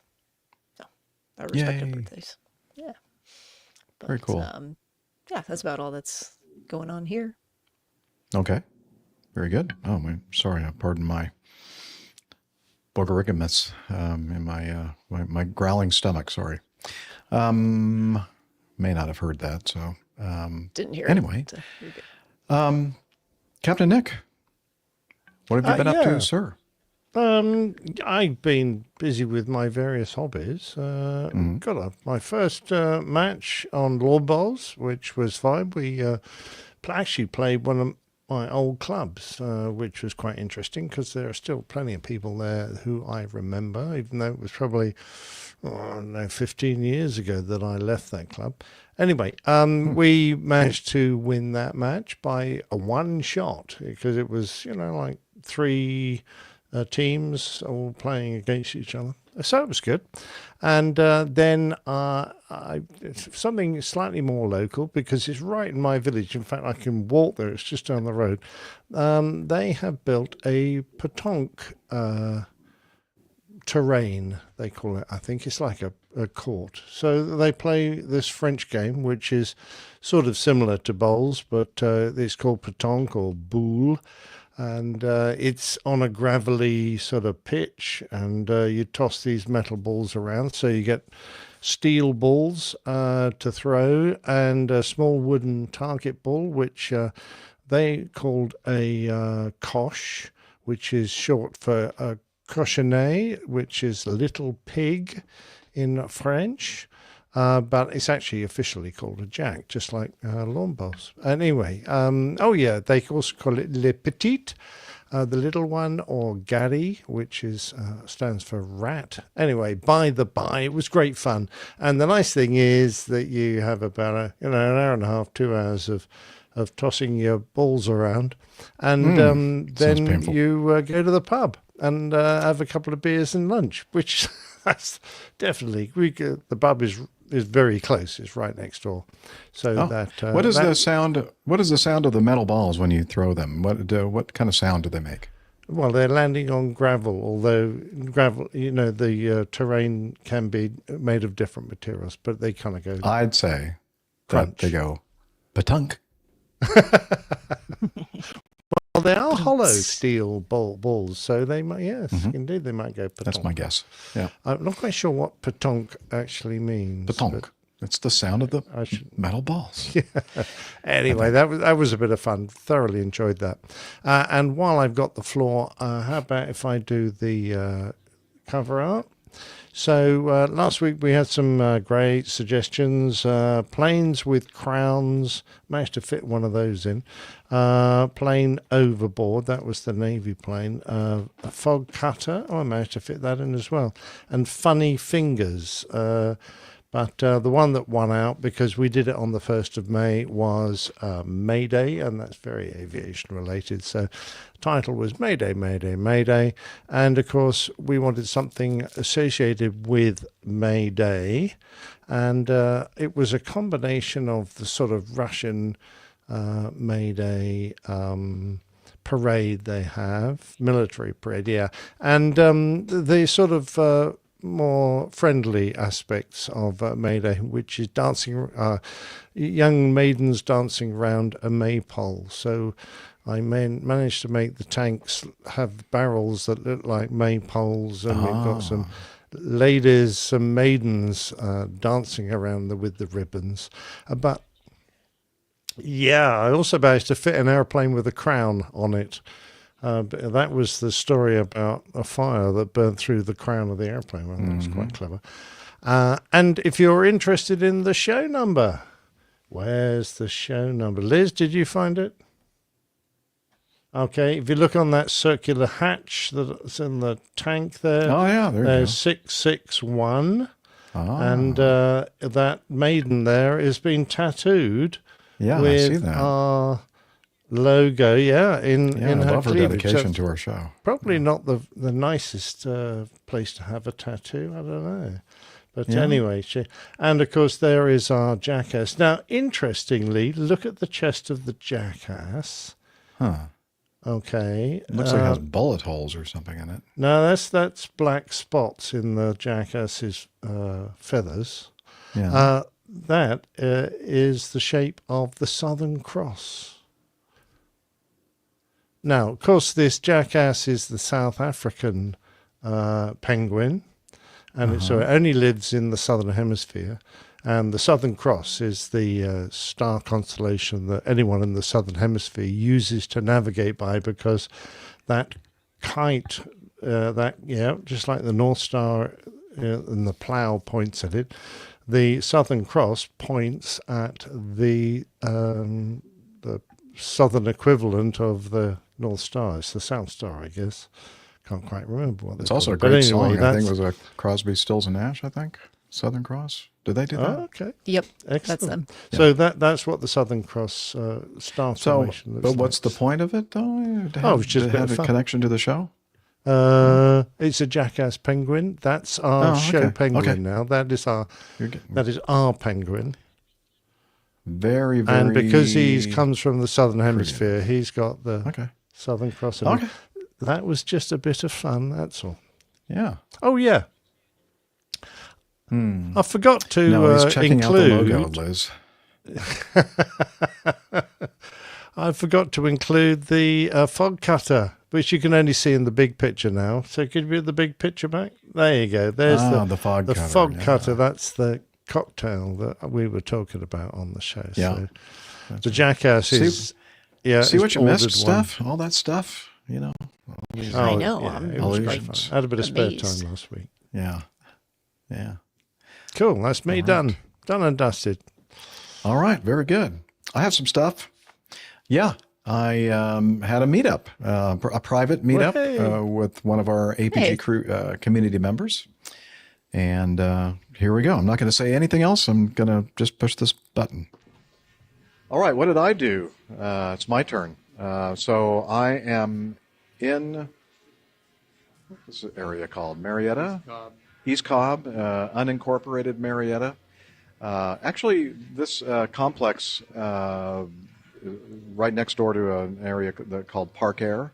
And my kids, well, two of my girls went to a dance studio over here at Park Air. I've made many, many trips passing by this barbecue joint when my kids were younger, earlier in my life. Anyway, that's not why I'm here to talk to you. I'm here to talk to you about the fact that I'm here with Harris, and he's been a longtime member of the APG community and has attended a few meetups in the past. And Harris reached out to me last week and said, yeah, I know you like barbecue. Let's get together for some barbecue or coffee or something. And we've done that a few times in the past as well.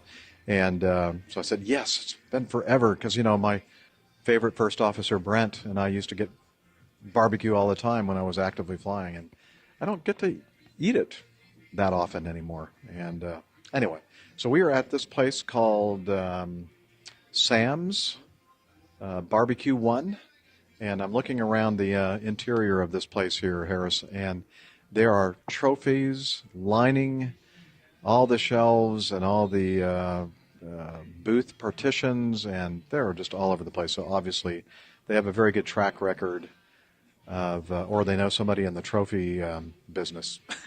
They have trophies all over the place and awards. Anyway. Good stuff. We finished our lunch a bit ago, and we've been just yakking away. And I'm thinking, oh, we better do a recording. Otherwise, Liz is going to be upset with me if I don't do this and share this during our getting to know us segment. So, enough of me. Harris, please say hello to your fellow community members. Hello, community members. The reason why he just did that is I said, hey, do you mind if we do a recording? I said, all you have to do is just say hi. And so I think he thinks he's very funny. So say more than that. I'm glad we were able to do this. I'm glad we picked barbecue, not coffee, because I was just having some amazing coffee, the home of your soon-to-be world's greatest coffee maker. Okay, so I have to put it on pause here for a second. I misunderstood what he was saying. I thought he was he was in an indirect way referring to the coffee maker, the espresso machine that I'm going to have eventually delivered to me from handmade in Florence, Italy. But Harris had just returned from a trip with his wife to Milan. And so that's why he's referring. He goes, we could have been to Starbucks, but since I've had this, best coffee in the world in Italy, I'm glad we didn't go there because it would have been a step down for sure. Yeah. But I thought he was referring to me and making an espresso / latte or whatever drink. So I'll continue here. In Italy. And yeah, I think I would have been disappointed with Starbucks after that trip. Maybe. I don't know. I would withhold judgment until you actually have a handcrafted latte or espresso drink from my yet to be delivered machine, but I'm hoping that it won't disappoint. Is that going to go to the mobile studio? Jeff. Well, if if I was able to order the smaller version, I think that it's something that they claim can be carried around in caravans, or what we like to call here trailers or RVs.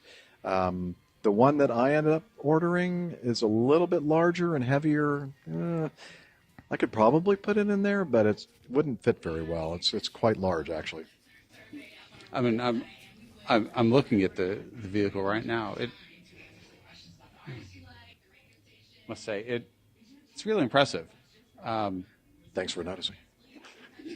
Oh, you're talking about the RV. The RV, yeah. Although I kind of was expecting to see like that obnoxious APG wrap around it. I think somebody rendered some pictures of that, right? Yes, our brand manager, Jim Mercado, in Northern California. I'm sorry, I should speak into the microphone. You'd think I'd know how to do this kind of thing, but I don't. Yeah, Jim kind of I think that was, about a year ago or so, we kind of looked at some of his ideas for APG promotional materials and wraps on the rig. But right now it's just a generic leisure travel van paint job, and so I'm kind of going stealth, in stealth mode at this point. But anyway, I always enjoy having a conversation with Harris. It's one of the most, I end up saying it every dang time. I so enjoy getting together with the community members and talking about things in life. I don't even think, we kind of just barely touched on some aviation related things and mostly travel, and really great conversation. And it was great to catch up with you, Harris. Thanks, Jeff. All right. Now, you need to send it back to me in the studio. Back to you in the studio. All right. Got it. Thank you very much. That was a great meetup with Harris. And also, that was on Friday. On Saturday night, I think, went over to a local place in Roswell called Roswell Junction. One of the guys that used to sing with, he plays the guitar, and his name is Jody. And I picked up a little bit of his guitar playing here. Let's see if we can hear it. It's not very loud, sorry.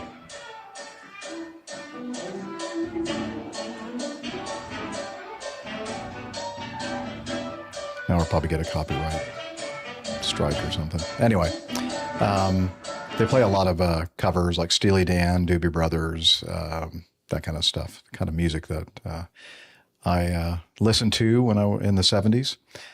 Great band. And and then next week, or on Monday, I'm going to be leaving early Monday morning, heading down to Pensacola Beach. And there's the Pensacola Beach RV resort.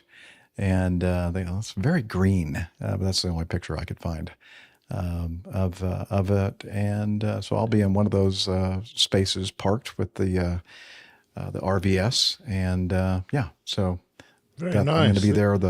Nice. Yeah, I'm going to be doing the show from there. Excellent. I look forward to that. They spell love wrong, by the way. It's backwards. What? Oh, because I think that if you're standing at the bar and you're looking at the water, the intercoastal waterway, go back to the first one, Liz. There you go. Yeah. So you're looking at it. We're looking at it from the backside, but everybody else is looking at it the other way. Love your backside. Okay. Well, yeah. I mean, some people do. Yeah, somebody has to. Anyway, so that's what the plan is for next week. Cool. So hopefully that'll work out. Sounds like a really nice idea. Enjoy. Yep. Nice. Yeah. Just a little I am looking forward beach to vacation. Yeah, I wanted to, Get away. just get some beach time. I love the beach, and I love the nice salty air and the wind and walking on the beach and holding hands and champagne. Getting sand in your crevices. Yeah, that's the best part. Yeah. Good seafood, and so I'm looking forward to that. Yeah, that's it. Coffee Fund. Okay, let's see. Let me find the Coffee Fund thing right here. Okay. Johnny, how much more coffee? No thanks. I love coffee. I love tea. I love the APG community. Coffee and tea and the jive and me. A cup. Oh yeah, the Coffee Fund is your way to support us financially if you'd like. Let's see, a couple different ways to do it. We have one's called the Coffee Fund Classic Method, basically a PayPal donation site. And since the last show, a couple of very nice, generous donations from Gubby, Paul Gubb, and Mr. Lee Ogg. And remember, he also sent in some feedback last time, and we asked if he was any relation to the Captain Ogg out in the Pacific Ocean. And I think we have some feedback from him regarding that. So hopefully we'll be able to get to that feedback on today's show, or maybe the next episode. I don't know. We'll see how it goes. Yeah, I thought we did. Maybe not. Okay. Anywho, Mel, maybe you just send it to me. We'll figure it out, Lee. We'll make sure we cover your feedback regarding that. Also, you can join us or be part of the Coffee Bar Club by being a patron of the show via patreon.com. So both of those methods and how you can get involved with that are located on our website, airlinepilotguide.com. Go to /coffee. You'll be glad you did. We will too. All right. Now, would we probably want to go to the plain tale so that Captain Nick? Okay. Okay, let's see. 18 is like 11:15 his time now, I think. Okay, yeah, it's getting kind of late. Okay. Yes, perfect Very timing. good. Yeah. Yeah, he always ducks out during the Coffee Fund to take care of physiological issues, I think. I have. Yeah. Okay. Yeah. Yeah. I have not much coffee left, but I should probably not drink any more coffee at 6:15 p.m. Probably not if it has caffeine. Do people I drink said decaf? Neil had a great little comment. You won't talking about the guy that lost the power at Santa Monica. You won't make it to the airport. There's a fair way to go. I'm so glad Neil's in the chat room. That's awful. And he also came up with the flight. I mean, the man is like, you know, you should be doing stand-up, Neil. He Come should. on. Yeah. Yeah. What are you doing here? Okay. All right. So let's do the, let me make sure I have that button available to push button. Okay. So it's that time in the show for this installment of the Old Pilot's Plain Tales. And I believe it has a very simple title, Sabotage.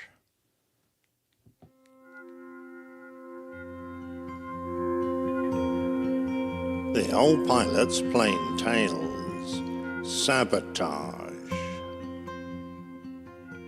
From the French word saboteur, sabotage refers to the act of bungling, botching, or wrecking something, particularly for political or military aims. It's derived from the French word for a wooden shoe, a sabot, and likely refers to clumsy work carried out by those peasants who clattered about in such simple footwear. In 1908, it was attributed to workers damaging an employer's machinery by kicking it with their sabots. By the end of the 19th century, it was synonymous with action taken to deliberately and maliciously destroy property to disrupt production. During the Industrial Revolution, acts of sabotage became commonplace as a means of industrial action, such as the destruction of mechanical stocking frames by Luddites. During World War I, the destruction of over 2 million pounds, nearly 1 million kilos of ammunition and TNT stored on Black Tom Island in New York Harbor was achieved by agents of the Office of Naval Intelligence of the German Empire. The ammunition was about to be shipped to the Allies in Europe when it was set alight, and the subsequent detonation became one of the largest artificial non-nuclear explosions in history. The world of aviation escaped acts of sabotage until 1933, when a sleek and streamlined Boeing 247 of United Airlines Flight 23 taxied to the departure gate at Newark Airport to allow its passengers to embark. At a time when most airlines were flying flimsy wood and cloth biplanes that looked like old World War I bombers, and indeed many were, Boeing were ahead of the game. The 247 had many advanced design features, all in one neat package. It was an all-metal aircraft built of anodized aluminium and of semi-monocoque design, in that much of the aircraft's strength came from its stressed shell structure and only part from conventional reinforcement. It incorporated a fully cantilevered single wing and partly retractable landing gear. Indeed, Boeing turned this into an attractive feature, explaining that in the event of a gear malfunction, the protruding wheels could be used to land on with minimal damage. They couldn't quite explain away the inconvenience of the wing spar, which ran right across the middle of the small cabin, however. Other features included control surface trim tabs, an autopilot, and inflatable de-icing boots on both the wings and the tailplane. At the time, the 247 was faster than the best U.S. fighters of the day, the Boeing P-12, and with its low landing speed of only 62 miles per hour, it didn't need complicated lift devices like flaps. It performed well enough on one engine to maintain 11,500 feet at max gross weight. Originally designed with 14 passenger seats and powered by the Pratt & Whitney Hornet radial engines, United Airlines preferred a smaller version powered by Wasp radials. Early versions could be easily recognized by their reverse-sloping cockpit windows designed to reduce reflections from the cockpit lights. When the passengers of Flight 23 arrived, there were only two who came on board to join the crew of three, two pilots and a stewardess. One was a trim young lady who was keen to explain that she had missed her earlier flight and was anxious to get to Reno the next day for her marriage. A middle-aged man who had drunk a bit too much was a retired grocer. In his luggage was a small-bore rifle with some rounds, as he was to compete in a shoot at Chicago's North Shore Gun Club the very next day. He made a fuss about taking a parcel wrapped in brown paper with him into the cabin. The pretty young stewardess slammed the door closed, the captain gunned the engines, and the aircraft taxied away. The 247 was unusually maneuverable on the ground, as at speeds as low as 10 miles an hour the tail could be lifted and the aircraft turned very easily. Once airborne, the pilots took up a course for Cleveland, and 3 hours later they side-slipped down onto the runway for a nice, smooth landing. After Cleveland, they were due to stop at Chicago before their final leg to Oakland, California. Waiting at the Cleveland terminal were two more passengers, a young refrigerator salesman and a radio serviceman who had recently started working for the airline, but as his wife was frightened of airplanes, he had yet to confess about his new job. Their route would now take them along the southwestern coast of Lake Erie, across the farmlands of Ohio and Indiana, before crossing the southern tip of Lake Michigan as they approached Chicago. As they flew west, the sun set before them, bathing the countryside below in its orange glow as the sky darkened above. Homing in on the radio stations of Chicago with their loop automatic direction finder aerial, they marked their position on the maps. To the right was Michigan City as they approached Chesterton. It was 8:46 in the evening as they checked in with the radio operator at Chicago, ending with a little laconic "okay," when, a little later, the townsfolk of Chesterton looked up in alarm, frightened by a terrific explosion overhead. They ran from their houses to see Flight 23 gyrating crazily in the sky, its tail broken off. With its cabin lights ablaze, the plane pitched down and spun to earth, whipped off the tops of a clump of trees, crashed onto its back with another ear-splitting blast. Towering flames did the rest. Joe Groff said, "I was dealing in a game of hearts with some neighboring farmers shortly before 9 o'clock last night. We heard an explosion." According to a United Press story from October the 11th, 1933. Groff ran to a window and "Saw a big plane coming down. Flames appeared to be shooting out from it."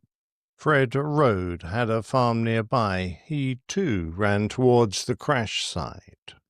"You couldn't get near the wreckage. The heat was so bad. Hundreds of pieces of the fuselage were scattered across a field," he told the Times newspaper of Hammond, Indiana. "One of the charred victims, a woman, was decapitated. Arms and legs, now only burned stumps," added a gruesome touch to the tragedy. The initial explosion had split the aircraft in two, and the tail section hit the ground about 1.5 miles from the rest of the wreckage, almost intact. The stricken Boeing had hit the ground at speed and with enough force to split open the fuel tanks. The gasoline had caught fire and burned, consuming much of the plane and what it had contained. In or nearby were the bodies of the pilots, 2 of the passengers, and the stewardess, a trained nurse, only recently hired by United, and the first from the company to be killed in an air crash. Her fiancé was waiting for her in vain at Chicago Airport. The bodies of the 2 remaining passengers weren't found until daybreak. They were eventually discovered in the weeds about 1/2 mile from the main part of the aircraft, having been blown out of the plane following the initial explosion, or had jumped. People came from miles around to view the crash, and several picked up pieces of the wreckage or its contents as souvenirs. By that time, the FBI agents were on the scene, and they tried to collect the parts of the plane that had been stolen by souvenir hunters. The initial theories for the crash came from inspectors with the aeronautic branch of the U.S. Department of Commerce, who surmised that uncontrolled flutter of the tail may have caused the disintegration, but the FBI brought in investigators from the Crime Detection Laboratory at Northwest University in Chicago to examine the wreckage. The laboratory submitted its initial reports stating that the cause of the crash was an explosion produced by a high explosive of the type of nitroglycerine, dynamite, TNT, or some similar substance. The explosion had occurred towards the aircraft's rear, in the upper portion of the lavatory, or in the blanket compartment built into the bathroom compartment. The inside of the toilet door was pockmarked with bits of metal, and the other side was unscathed. A blanket was peppered with tiny burned holes and parts of a bottle. These were rushed to the crime detection lab, and presently United Airlines announced its findings. The crash was caused by a high explosive. The blast occurred probably in the lavatory cabinet where blankets had been stored. Whether the explosive was a bottle of nitroglycerine or a time bomb, analysts could not say. Initially, suspicion fell on the drunk grocer who came aboard with a package, but agents dismissed all thoughts of that lead when the harmless package was found in the wreckage. They also dismissed a theory that friends of convicted kidnappers who had been flown to prison in a chartered United plane would seek such a fantastic revenge. They pondered the suggestion that some lunatic, worked up over United's wage dispute with its pilots, might have planted the bomb. But none of these notions seemed the real answer to the question. Who could have wanted to murder any of the 7 persons or some other person who did not fly in Flight 23? Over 90 years later, the FBI released documents relating to their investigation amounting to 324 pages of interviews and analysis. The reports concluded with a statement signed by John Edgar Hoover stating, "The investigation conducted has disclosed no facts which would warrant presenting this case to the United States Attorney. Therefore, no further investigation will be conducted by this Bureau." Whilst many suggest that this appalling crash is notable for being the first proven act of air sabotage in the history of commercial aviation, it's possible that an earlier crash claims this dubious honour. A few months earlier, an Armstrong Whitworth Argosy of Imperial Airways, registration Golf Alpha Alpha Charlie India and named City of Liverpool, crashed a few months earlier in very suspicious circumstances. The City of Liverpool had left Brussels Harren Airport in the early afternoon of March the 28th, 1933, en route for Croydon in London. Whilst cruising around 4,000 feet and 95 knots, an intense fire broke out in the tail section of the aircraft. The pilots may have attempted an emergency landing near Dixmude, but the aircraft stalled at 200 feet, at which point the tail of the aircraft separated from the rest of the fuselage and both sections crashed to the ground. All on board were killed. A male passenger seemingly jumped from the aircraft just before the crash and was also killed. He was later identified as Albert Voss, a German emigree who practiced as a dentist in the Manchester area in the United Kingdom. Although an investigation found that the fire had started at the rear of the aircraft, in either the lavatory or the luggage area, it proved impossible to isolate a specific cause. However, suspicion began to centre around Albert Voss. At Voss's inquest in Manchester, a lawyer representing Voss's estranged younger brother, also named Albert, accused the elder Voss of being responsible for the crash. The dentist's business trips to the continent to buy anaesthetic were a cover for his involvement in drug trafficking, and that this had not gone unnoticed by law enforcement agencies. The younger Voss alleged his brother had a plan to shake off the authorities by destroying the aircraft and leaving the scene of the crime, hoping that no one would notice a missing body in the confusion. Obviously, the circumstances of City of Liverpool's crash made it impossible to leave the aircraft at a lower or safer altitude. The coroner stated, "The fire on the airliner broke out near where Mr. Voss sat, and he must have flung himself from the aircraft immediately. The fingers of Mr. Voss's left hand were badly burned, but the right hand was only slightly burned. There is some question whether this is consistent with the possibility that he held some inflammable or explosive material in his hands.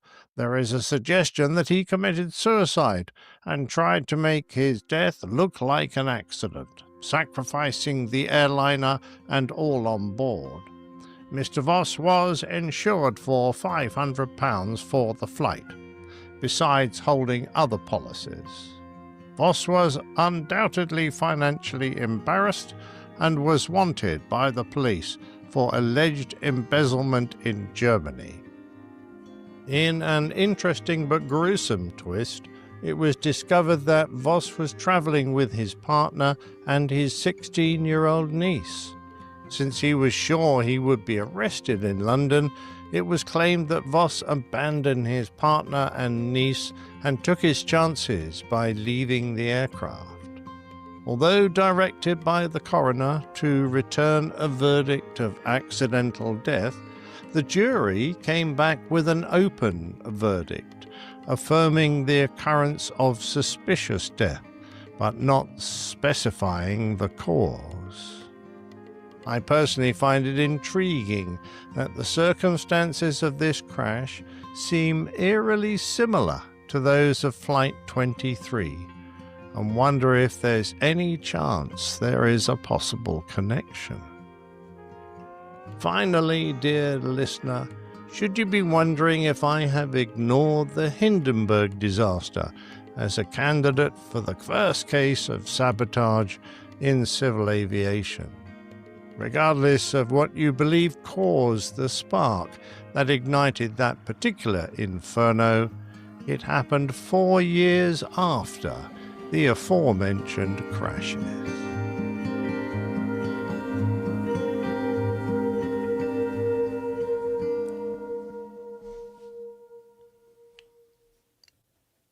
Very interesting.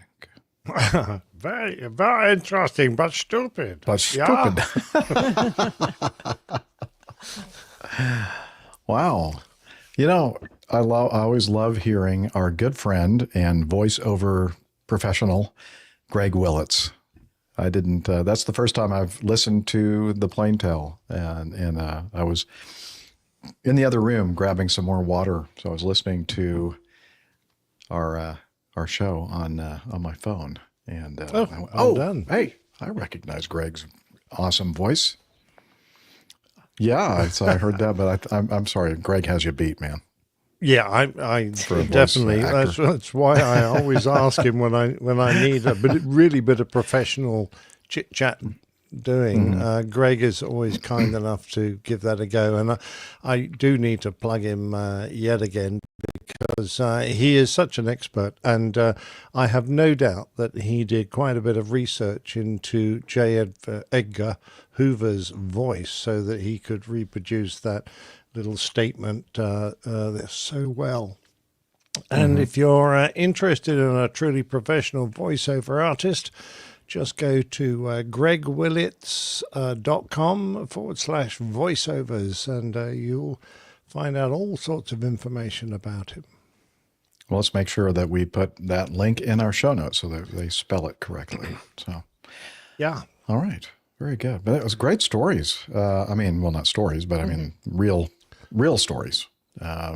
Indeed. You know, I must admit, when I did a little bit of research about the Boeing 247, I was amazed how advanced it was, considering the general standard of aviation in 1933, and the fact that Zeppelins were still flying across the Atlantic, and yet they had this aircraft bombing around. It looks really modern, streamlined, monoplane.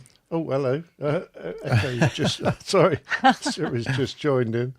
Bombing around at great speed, capable of true single-engine operations, and all-metal aircraft of semi-monocoque design, which was very advanced for the time. A great-looking small aircraft as well. And a clever design with the wheels that are, like still protruding in case there's some kind of a problem with extending the landing gear. And as you said, it had nothing to do with the wing spar running through the middle of the wing there where the wheels Not had at to all. go. No. Yeah, they just left those bit hanging out for fun, I think. Yeah. Yeah. Well, mind you, they copied that almost on the 737.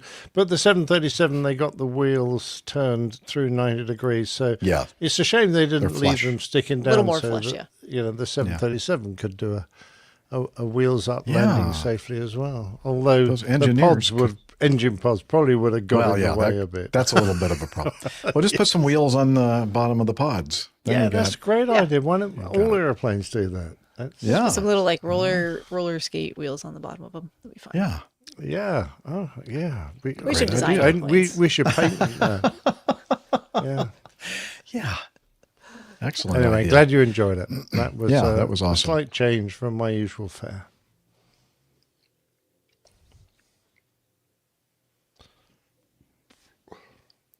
Well, let's try to knock out. Yeah, would you mind if because it's coming up to Bewitching hour, I'm going to turn into a pumpkin pretty soon. Oh, So you're going if to go you watch don't- Bewitched? I love that show. Yeah. Indeed. Very Yeah, pretty Elizabeth lady. Montgomery. She's hot. Yeah. So I'll quite wish do you that well. nose wiggle thing that she does. I've got some ideas for show titles, so don't worry too much. If you can't think, that'd be great. And I'll catch you up with you guys later on. All right. Thank you, Captain Nick. Sounds We good. appreciate Cheers. it. And get a good night's sleep, please. Thanks. Good night. All right. So feedback, I have to think about which one we go with first. We just kind of plug on with that. Yeah. Okay. All right. Then I need to set up the video, and that will be ready to go. Okay. So let me hit the feedback bumper. Just bump it up.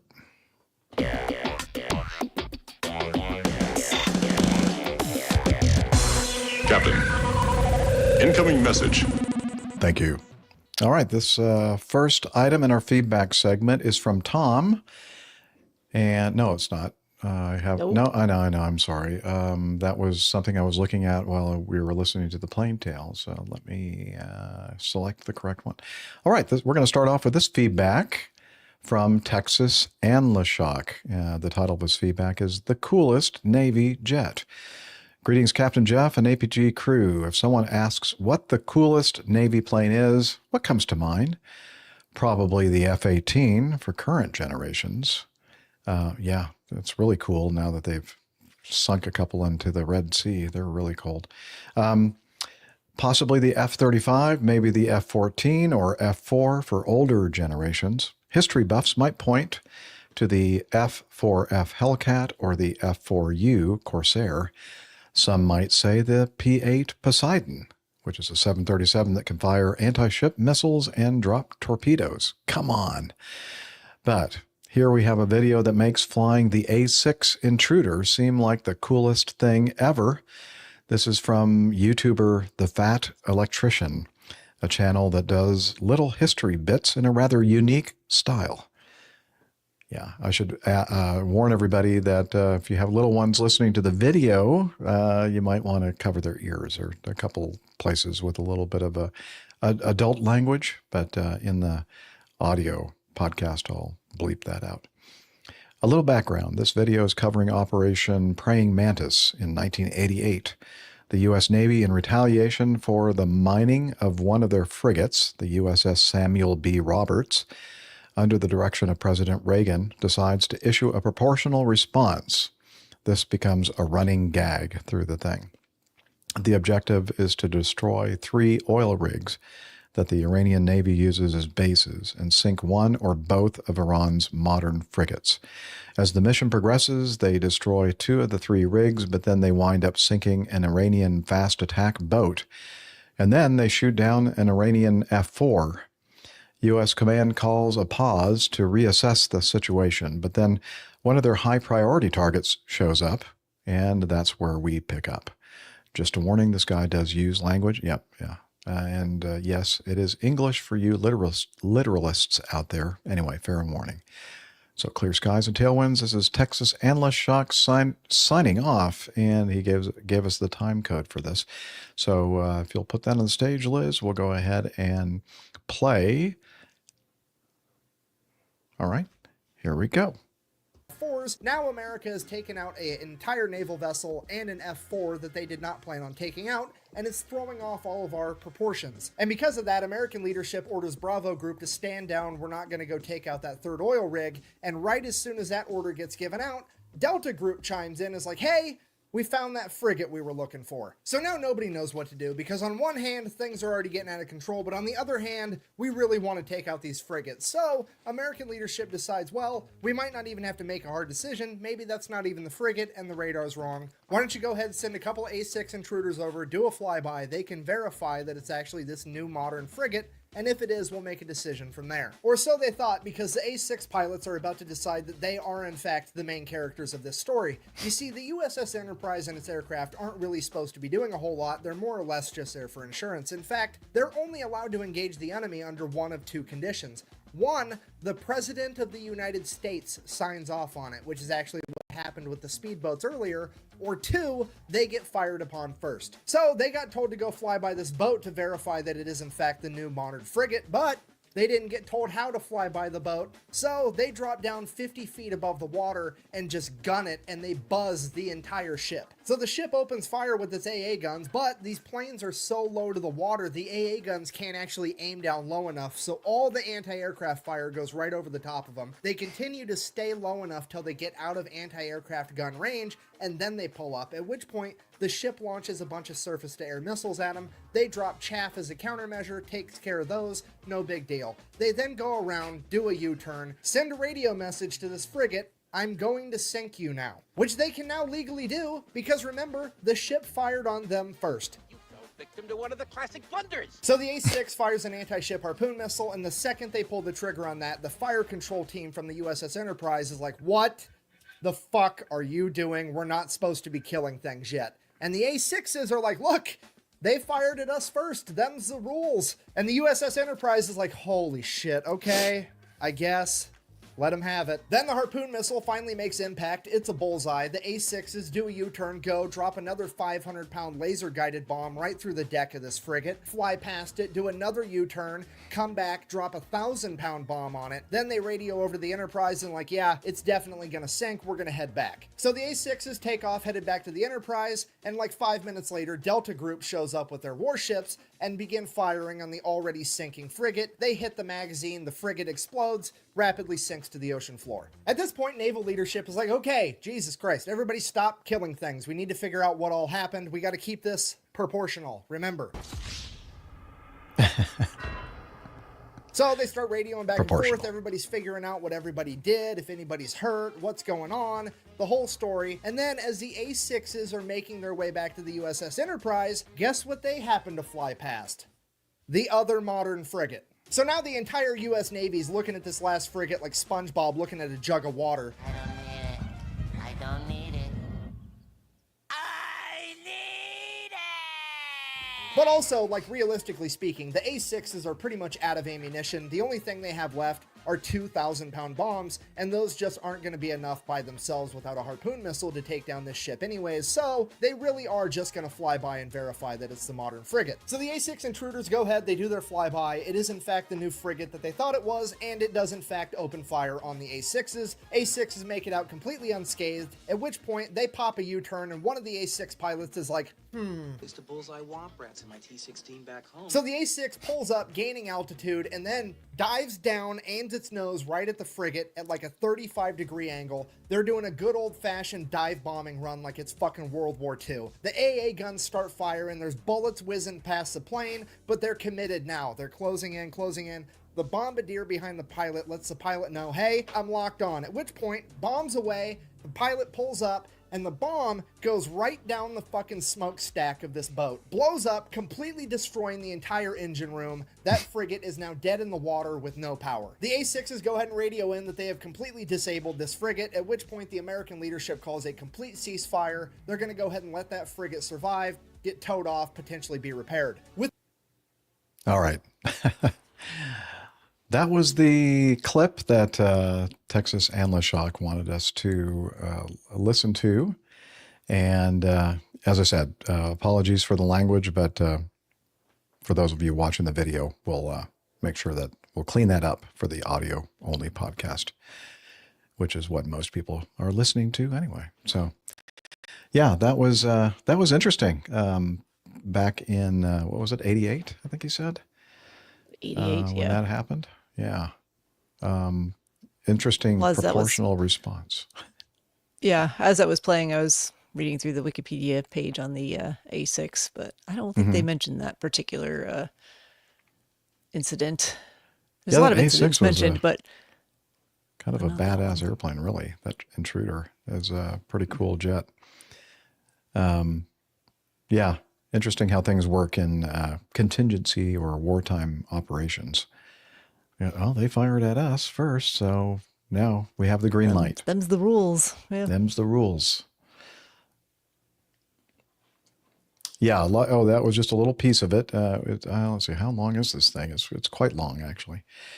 Yeah, so we'll have a link to that in the show notes if you want to watch the whole thing. But as Texas and LaShock said, this guy's he's a character. He likes tattoos. He's very covered with tattoos.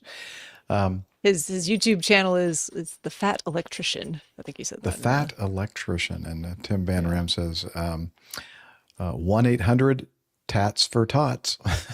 Okay. Well, I was reading. I thought it was kind of cute, that one. But he said, be sure to cut out the F word, frigates. Oh, okay. Yeah, it's very offensive. Thank you for being sensitive, Tim. Yes. Well, I'm offended when Tim's here. All right. Audio feedback. Okay, let's see. Let's make sure I have that. And, of course, I do.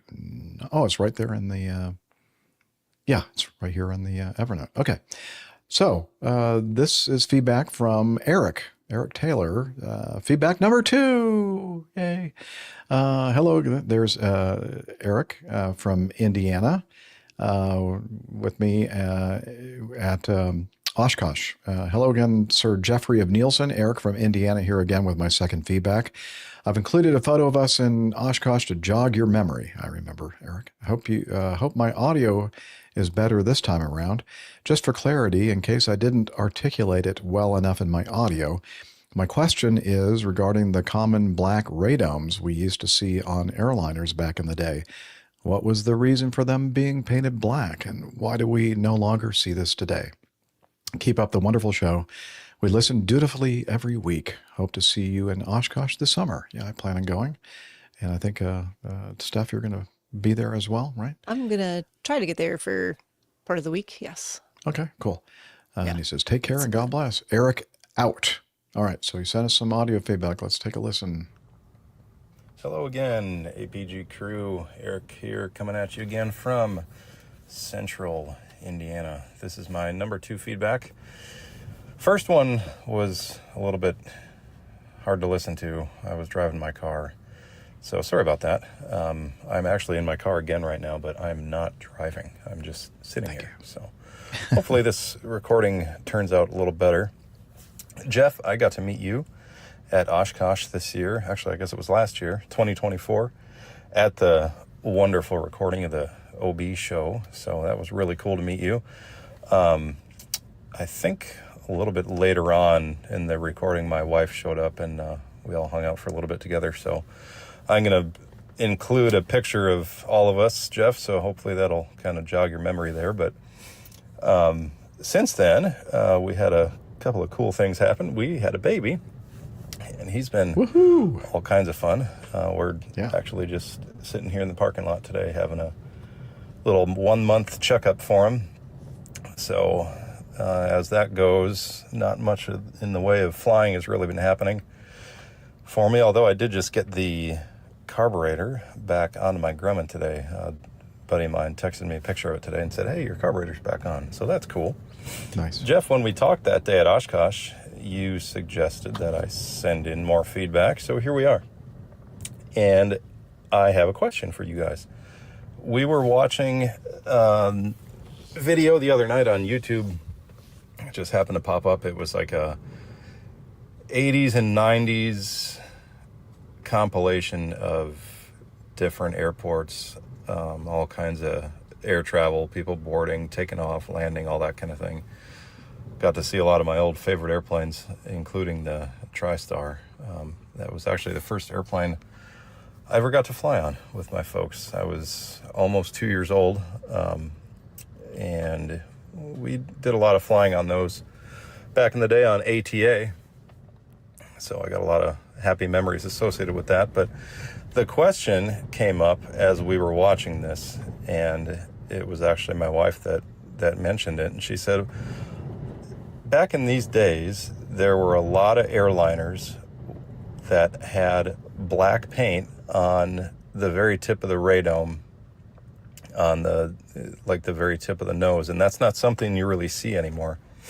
Now, I thought I heard somewhere at some time that this was like a rubber coating. I'm not sure if that's correct, but we were wondering why you don't really see that anymore. The only time I've seen it really is, I think there was a Lufthansa vintage style, like a retro throwback kind of paint scheme on, I think it was some of their 747s, and they had that black radome on there. So kind of a obscure, nerdy question, but curious if you guys have any insight to that. So in the meantime, I will continue to enjoy the show.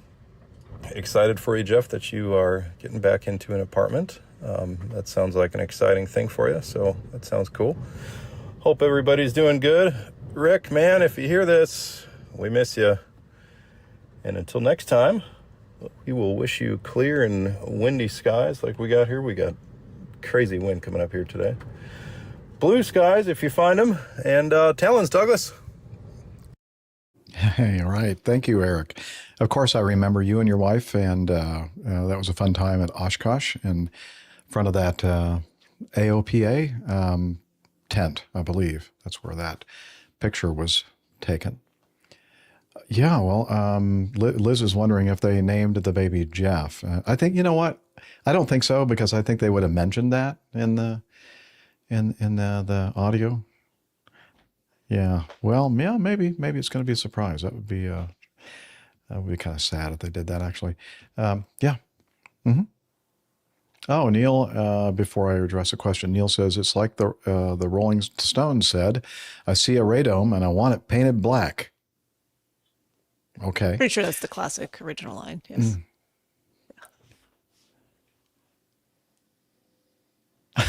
Liz is singing in the background. Okay.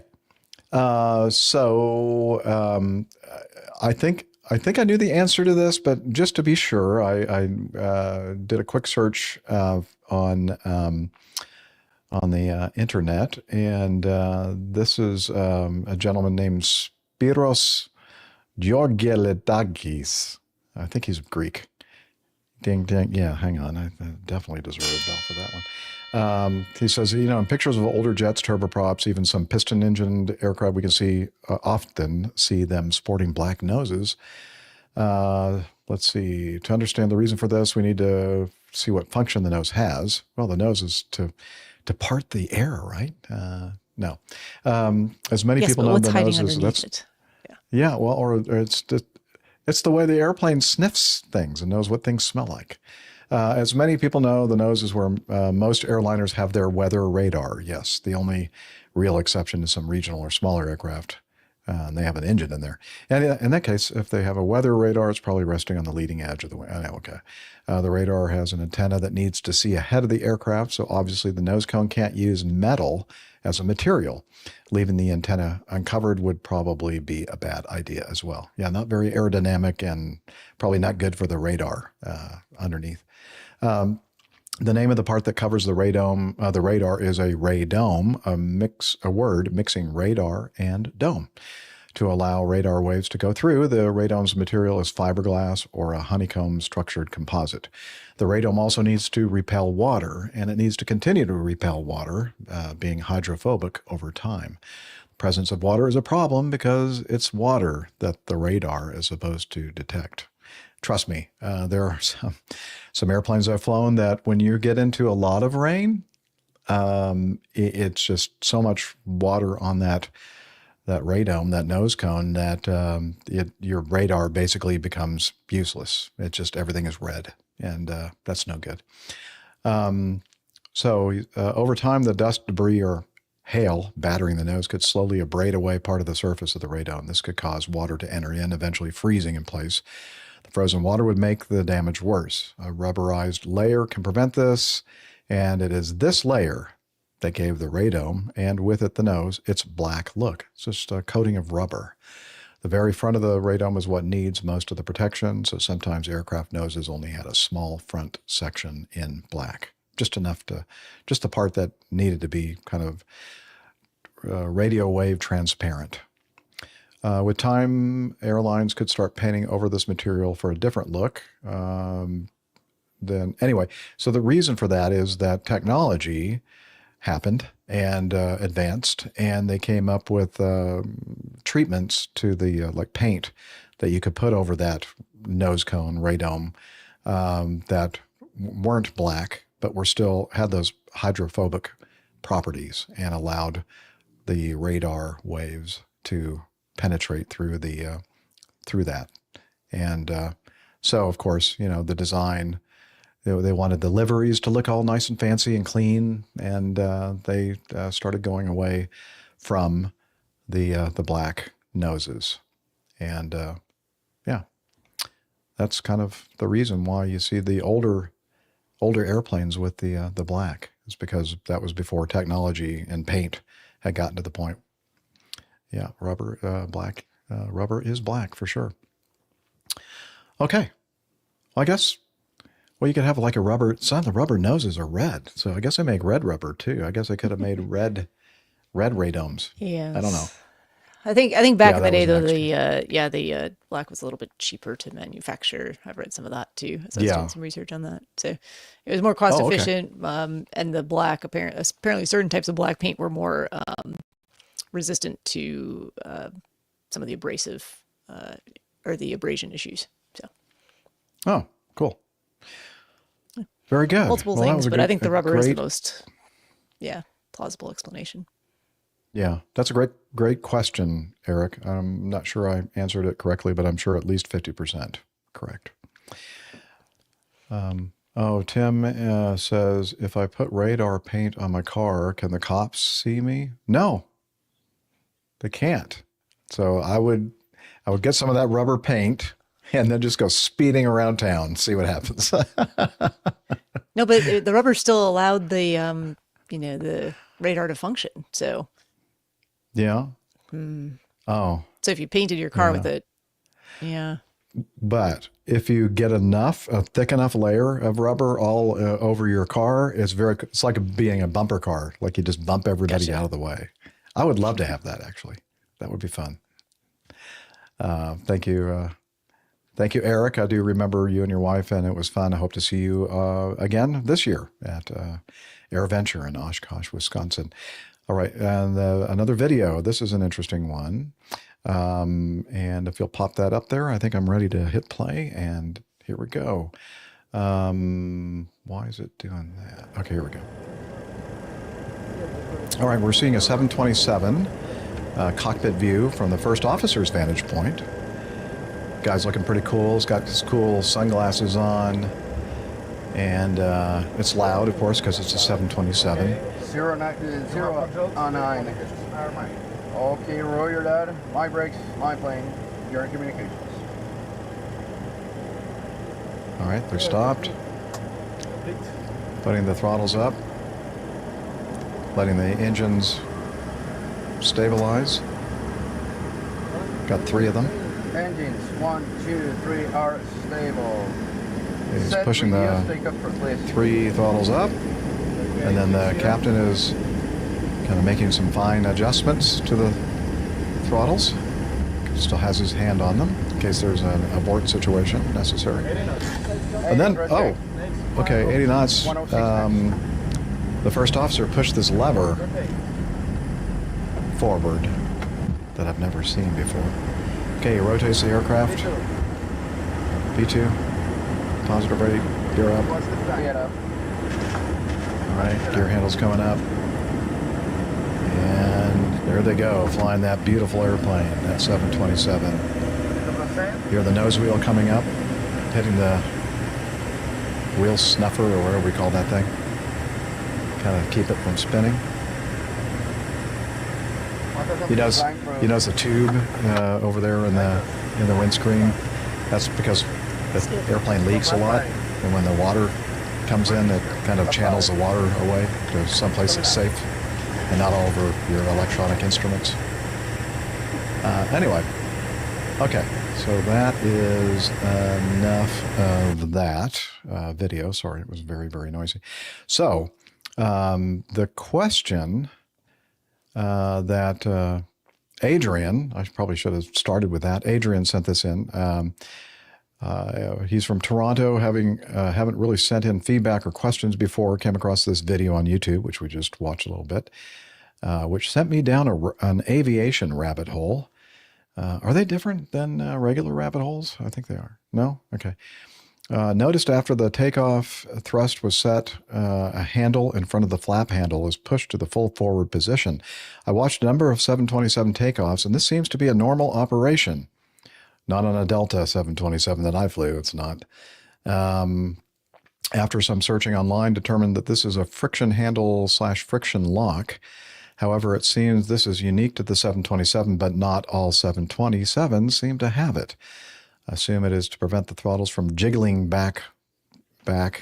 traveling back once proper takeoff thrust is set. Curious if Captain Jeff can recall this from his 727 days, how this handle's used, what the correct reasoning is. Your reasoning is correct, Adrian. Do you have that? You've probably already shown that picture, but I think he sent a picture in as well. Okay, that gives us a little bit better. Here, let me remove that, and then you can put your thing on there. There we go. There is the aforementioned handle that was pushed forward, and I believe it says friction on it. And he's got it nice and circled there, adjacent to the flap handle. Yeah, so Adrian, as you said in your feedback, it looks like not all 727s seem to have it, and I do not remember that. Now, maybe it's just because it's my memory is failing me, and it's been a long time. It was the 90s that I flew the 727, but I don't remember that. I don't remember doing what that first officer did. I mean, he just jammed it all the way forward at when they made the 80 knot call out. But that's exactly what it's there for.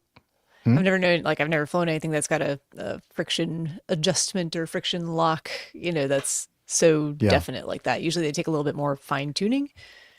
You can kind of adjust it to where you want it based on feel, as opposed to just full forward or full back.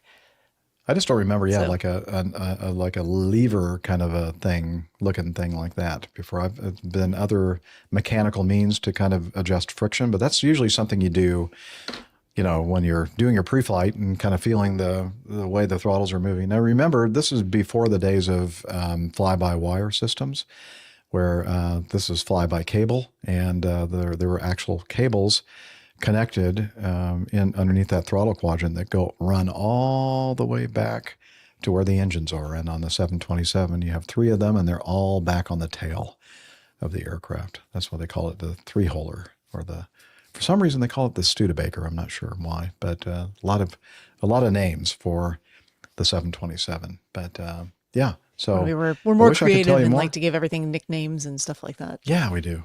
We love that. Mm-hmm. But that's what it's for. And no, I never recall, or I don't recall ever having seen that or using that in the way that this guy did in that video. But we'll put all that in the show notes if you want to watch that video. Very interesting. All right. Let's see. We should move on. Okay. We go in order here. The next one. Oh, yeah. Okay. Very good. We'll just keep trudging along here. This is from Airbeam Erbium. Wonky Control. That's a great Latin name. Wonky Controls is the name of his feedback. Hello, Captain, Doc, Captain, Macho Man, AJ, and retired financier Liz. And then he puts in parentheses, I miss Miami Rick. We all do. While browsing Reddit, I came across an image of an Aleutian IL-76 showing misaligned throttles, presumably to maintain equal thrust. And then he gives us a link there. And I've also attached the pic below in case of link problems. Okay, I don't think I ended up. Oh, that's not a video. Okay, this reminded me of an event 15 or so years ago. I live in the north of Scotland, and was lucky enough to visit Kinloss, which was a sister RAF station to the fast jet base at Lossy, the one Captain Nick knows. Kinloss had Nimrods, which were maritime patrol sub-hunters derived from the original Comet airliners. It was an open day, and I got to sit in an old Nimrod Mark II simulator. It was still functional, even though the replacement Nimrod 4 was already in the process of being abandoned. The nice chap showing my friend, a real pilot, and me around the sim let me sit in the left seat and put it in straight and level flight, then went off to speak with someone else. I struggled with the weight of the controls before figuring out that the 3-foot diameter metal wheel next to me was the trim wheel. Yeah, trim helps. I also remember 4 dials each with a spinning. Oh, I should probably mention to those Airbus drivers out there. Trim is this system that we have to like take the load off or the force off the controls when you're flying an airplane. Makes them and it feel less changes heavy, speed. you know. Yeah, you don't less have to heavy. work quite as hard. Yeah. In most airplanes. I know that's a foreign concept to you Airbus guys out there. They can, He like, said, do I their also remember controls with their 4 pinky dials. finger up all the time. Yeah, drinking their coffee or tea. Yes. I also remember 4 dials each with a spinning needle to synchronize the engines. It looked proper mad. So to my question, what's the crew's most misaligned or wonky flight control experience? There must have been some. And can you throw that image up again, Liz, please? So that, actually, those look pretty darn close. They look pretty close. I've seen worse. I've seen a lot worse. Yeah. So Steph, you have some experience with misaligned throttles in the airplanes that you fly, the Otter? The Otter is a bit on the older side, and yeah, definitely could be a bit more misaligned than that, especially as you're climbing and you're advancing the thrust based on your altitude to basically reach the temperature that you want to be at, and then sometimes those were pretty unequal, and still producing a similar thrust. Before the days of FADEC systems and fly-by-wire throttles where you don't have anything but an electronic impulse going back to the electronic engine controls, etc., where you just put the throttle levers in a certain position and all the magic happens. And so they're almost always just perfectly aligned. Most especially in the Airbus, the modern Airbus world where those are just switches basically that you're putting in position. There's no reason for them not to be perfectly aligned, right? The engine control units do all the adjustments. Yeah, the fine tuning. But when you flew the airplane like that 727 that we just saw, or the L-1011, or almost every airplane that I've flown except the 717 and the MD-90, which had FADEC systems. The Mad Dog MD-88 and the 727 and the L-1011 that I flew, and the C-141, and of course all the the trainer jet trainers, all had manual cables going back to the fuel control units, and maintenance usually does a pretty good job of making sure everything is all nicely lined up and then the engines are putting out the same amount of thrust and etc. But over time, sometimes things get worn. It's an analog system, not digital. And it's not unusual for us to be now. Sometimes it would get so out of whack, like maybe 1 or 2 knobs difference, which is kind of weird because when you're moving the throttles, because there's no auto throttle system, you're kind of holding your hand offset. a weird way, too. Yeah, to like move them in unison, because if you've got them all lined up on N1 RPM or EGT or EPR, engine exhaust pressure ratio, then you want to keep them in the same general position. And but at a certain point, I forgot there's certain parameters that require us to write them up. Like if it's more than a knob, Yeah, like it's too far. Yeah, you can't. Yeah, it's just like keep too flying it that way. unusual. Need to go and The prop take the panels prop off. control and levers in the Otter were pretty good for being not the same either. Yeah. And every little change in pitch or attitude will throw the props out of sync with each other. So you spend the whole time climbing to altitude, messing with them to make sure that they're synced up, because otherwise it sounds horrible. You get that off sync. Oh yeah, that's well, I guess jet engines kind of sort of have, not to the same extent that props have, as far as that. Yeah, synchronization. They're like out of tune with it. Yeah, the sound waves are out of sync with each other from the props being out of sync. And this is for you, Tim. Really hear it. It's not unusual to have throttles out of whack. I don't know. Anyway, his comment was, sounds like the Tom Jones syndrome. It's not unusual. So he was right. That's exactly why they're all misaligned. But as we said, that's not as bad as I've ever seen. That's for sure. Okay. Mm-hmm. Mm-hmm. Okay. So we're going to knock out a couple more. It's a little bit longer than normal. We've been trying to keep them to close to around the 2 hour, 2:15, something like that. But we're going to go a little bit longer on here because we're actually, getting a lot of feedback, which is something, again, that Liz is extremely happy with. And, so here, let's go to, do we have to do this one? This is from Tim Van Ram. Okay. It's a video. He showed up because he knew that we were going to do his feedback. Oh, he did? Okay, let's skip this one then. Just kidding. I'm not even going to touch that one. All right. Tim Van Ram sent this in. Delta grilling season is here. Yeah. So APG family, it appears that Delta Airlines takes grilling season seriously. I ran across this post on Instagram that shows a jet plane in Delta livery that is actually a barbecue grill. I'm certain Captain Dana would have seniority to operate, as this type rating would allow him to wear his chef hat with the wild hair. Yeah, that would be funny. How cool is this? Okay, let's take a look. Okay, so I'm here in Atlanta for some training tomorrow. That's another video. But anyway, I'm walking along and I see this little thing down here. It looks like an airplane.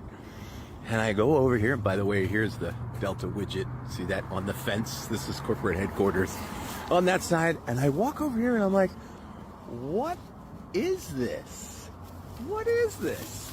And I'm looking, and there were bottles of propane. When I walked by on my way to dinner, it was coming out of a truck over there, and there's propane bottles. I'm like, what is happening? And then I come back here after dinner, and I look at the registration number. It's obviously not an airplane. November, which is N, it's the word for N. BBQDL, Barbecue Delta. Some mechanic or somebody created this airplane-looking thing, and there's a door here. And there's probably some doors on the other side. There's a wing on this side, probably no wing over there. They flip it up, and what they do, that is freaking barbecue. Isn't that crazy? It's probably a few barbecue embedded into the thing there. On the other side of the headquarters, there is a jet engine barbecue, so this goes along with it. So, isn't that cool? I just thought I'd share that with you. Bye. Bye. Delta has that's been around for quite some time. In fact, I bet Steph has seen that at the what do they call it? Hops in the hangar. I don't know if they had it there, but I've seen it. I know where it is. Yeah, it's been around. Tim Van Ram, if you guys keep reading my stuff, I'm going to have to click the option for reverse Patreon. Okay, well, thank you for the warning. Then we will not read any more of your stuff. Thank you. It makes it a lot easier on us. No, that's a good one. 8. Okay. Thanks, Tim. Trying to find Evernote. Here we go. 8 number. This is feedback from Ahmad Dan Hamadou. He says, I'm getting close to the EL 500 range. Hello, beloved APGers. It's Ahmad Dan Hamadou from Abuja. No, I will. I think he mentions it in his feedback. Hello, beloved APGers. It's Ahmad Dan Hamadou from Abuja, Nigeria. Just calling in to say hello. Hello. I'm doing a great job.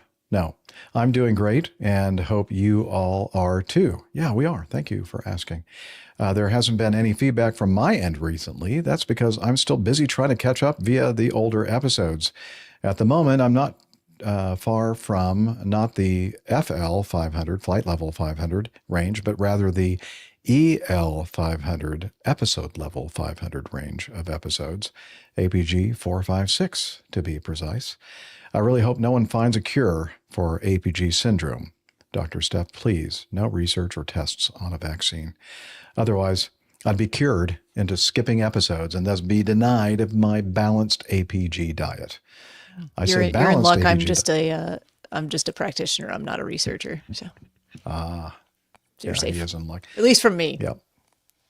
Yeah. I mean, we're still searching for what is it? We're trying to make it better because there's still several serious perfected. There are several serious side effects in go-around-acillin. My name is Miami Hick, and I'm here to talk to you today about an embarrassing subject that no one likes to talk about, APG syndrome. Yeah. Do you have a constant pain in your neck from always looking up at airplanes? Have you tried to grow your own Captain Jeff mustache? Yeah. Do you think of Miami Rick every time you hear a cricket? Yes. Think of Captain Nick when you hear a frog croak. Yeah. Think of Dana whenever you eat Boston baked beans. Do you think of Dr. Steph whenever you get stuck with a needle? Mm-hmm. If you answered yes to any of these questions, then you are suffering from APG syndrome. Well, suffer no more. Introducing Go Around Acillin. With only 36 daily doses of an easy-to-swallow pill, you can be free of your symptoms with Go Around Acillin. Talk to your doctor today and find out if Go Around Acillin is right for you. Does it have any side effects? Like all medicine, Go Around Acillin has side effects which include headache, nausea, vomiting, stomach bleeding, bleeding from the ears, nose, and eyes, uncontrolled diarrhea, stomach cramps, yellowing of the teeth, hair, and toenails, warts, hair loss, dry mouth, constipation, and stomach cramps. The stomach reasonable. cramps are particularly bad because. And I feel like easy to swallow was in quotes for those capsules. Yeah. 36 times a day. Easy to swallow. They're like horse pills. Yeah, so we're still working on. We have researchers working on the Go Around Acillin. But if you are somebody who wants to watch all of the episodes, like Ahmad, you definitely have the APG syndrome. So anyway, so let's continue with his feedback. I say balanced APG diet because I prefer feasting on all the nutrient-rich groups of the show together, which include Getting to Know Us, Coffee Fund, News, Feedback, Plain Tales. This is one we haven't had in a while. HIGH, How I Got Here. Hi. This portion of the show is an exotic rare dessert. He's right about that. This is how and why I quietly, the limited feedback, stay nourished with the good stuff from y'all. Thanks so much for all y'all do so well. Cheers. Oh, it almost sounds like he's from the South, doesn't it? Thanks so much for all y'all do so well. He is from the South, South Africa. Well, not really. Nigeria. No. Kind of middle Africa, yeah. Cheers, Ahmad, over and out. Always great to hear from you, Ahmad. Really glad to hear you're doing well. You've been through a lot in your life, and we think about you a lot here. And it was so nice to see you send in some feedback again, like good old days. Appreciate it. Yeah. Yeah. Did you say number 9 too? 13. No. Oh, that's a different. Oh yeah. Okay, let's do this. So Gubby was one of those contributors using the Coffee Fund Classic method today, Paul Gupp. He likes to refer to himself as Gubby. That's the way we like to refer to him as well. And the name of his feedback, or his title, is Funyuns. Whilst grabbing some gas at a nearby gas station here in Abu Dhabi, I found these Funyuns. Didn't try them as it seemed they were pretty spicy. Not contributed much as the show tends to air in the small hours with the 8 to 9 hour time difference. I remain an avid fan and look forward to each week's show. Tailwinds and blue skies, Gubby. And then there's a picture of the flamin' hot onion flavored rings. I've not tried that version. No. That looks good. I see they're there with the I think the Cheetos, which also have a flamin' hot. Oh yeah, they do. Yep, I like those as flamin' well. hot Cheetos too. Wonder if it's the same Good stuff. Probably the seasoning. same company. Probably. Yeah. Cool. It is nice that he thought of us when he saw those. All right, Gubby, thank you for that, and thank you for helping us wrap up the show. So it's wrap up time, and what we'd love to do is point you over toward the website, airlinepilotguy.com, where you'll find information, most of it up to date, about the crew, the community, which is the best part of all of this, the APG library. Somebody was asking me about the library, like what I don't understand. What's this library thing about? So I think it was Harris who was asking. I tried to explain it. A compilation, a list of books, things that you can read. I if don't you would really like to. think I did a very good job of explaining. It's just a list of books, things that are aviation related Yeah, that you can, mostly if aviation you're looking for mostly aviation related, aviation adjacent things. Yeah. If you're, you like the paperbacks or the hardcovers and you want to, Yeah, enjoy some and I reading think in your even spare time. audiobooks It's a good place are to look. listed as well. And audiobooks, and, sure. Yeah, our librarian, who is a real legal librarian and a very smart person, Tiffany, manages that for us. And so thank you, Tiffany, for all the hard work you do. And so much more on that website. So check it out, airlinepilotguy.com. And we're also on social media, what I like to call the social meds. We are indeed. It's the usual places. You can head to facebook.com/airlinepilotguy. Over on X, we are at APG Crew. If you're looking for Captain Nick's show artwork from each week's show, that's on Instagram, instagram.com, where we are also APG Crew. And if you'd like to watch these live show recordings or join in the live show, that's YouTube, youtube.com/airlinepilotguy. And if that's just not enough, I'm hoping Hillel is hanging around as usual to tell us about Slack. Let's see if he's in the second bathroom. Oh, yeah. I can hear him moving the fader up. I hear it. Hey, can you tell us about Slack? Hello? Okay, but I'm dripping wet. How did you know he was going to say that, Liz? All right. Come over here and tell us all about Slack. APG listeners, please join us on our Slack team. Slack is a communication, coordination, and sharing platform that works on your mobile, laptop, or browser. On Slack, we share news and ideas, we suggest episode and plain tales topics, we plan events and meetups. To get into the Slack team, please email me at slack@airlinepilotguy.com. That's SLACK, Sierra Lima Alpha Charlie Kilo @airlinepilotguy.com, or send me a tweet with your preferred email address to @Hillel, and I'll send you an invitation. That's Hillel, spelled Hotel India 11 Echo 1, and see you in Slack. Thanks a lot, Hillel. Oh yeah, Delta P. Okay. Haven't heard about Delta P in a while. Wait a minute. Every time somebody says Delta P, we're supposed to do this. There we go.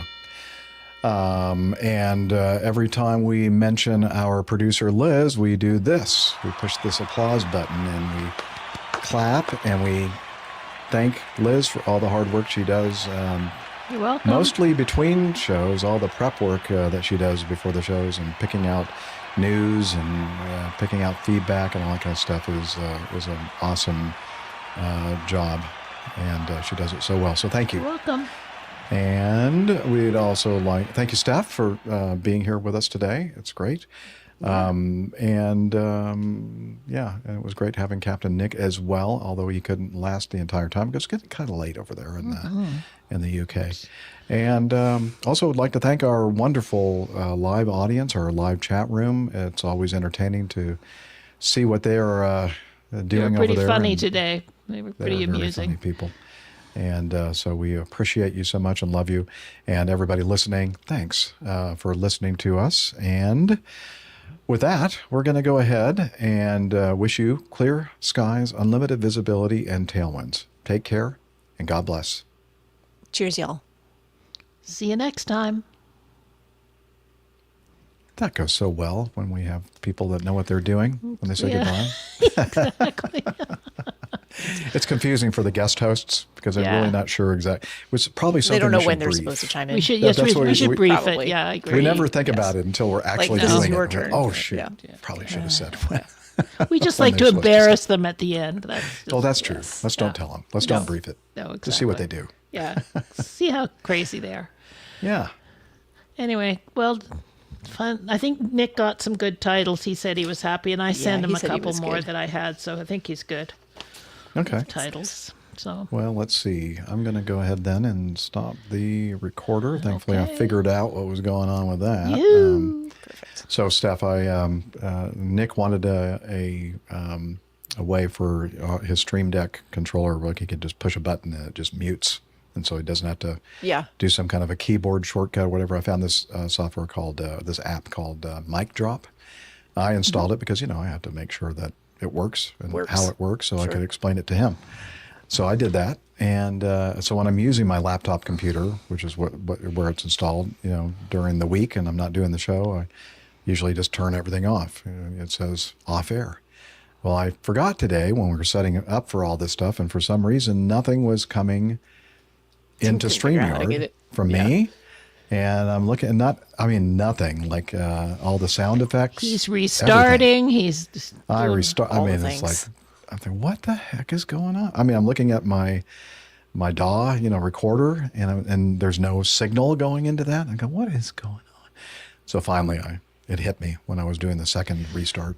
He dropped his mic in a big way. Yeah, I looked at the little thing The that actual says mic off drop. air, and I went, oh, okay. I think I know what the problem is. There you go. Anyway. Now you know. Now you know. Yep. More Thanks, than you wanted. everybody, for being mistake with wants us. to know what it is. So Yeah. good night, everybody. All right. Bye. Pix it and Post. Okay. Pix it and Tim, Post. Pix it and Post. Thanks. Bye. All right. Thank you, everybody. We love you, and hope to see you again next week while I'm down in Pensacola.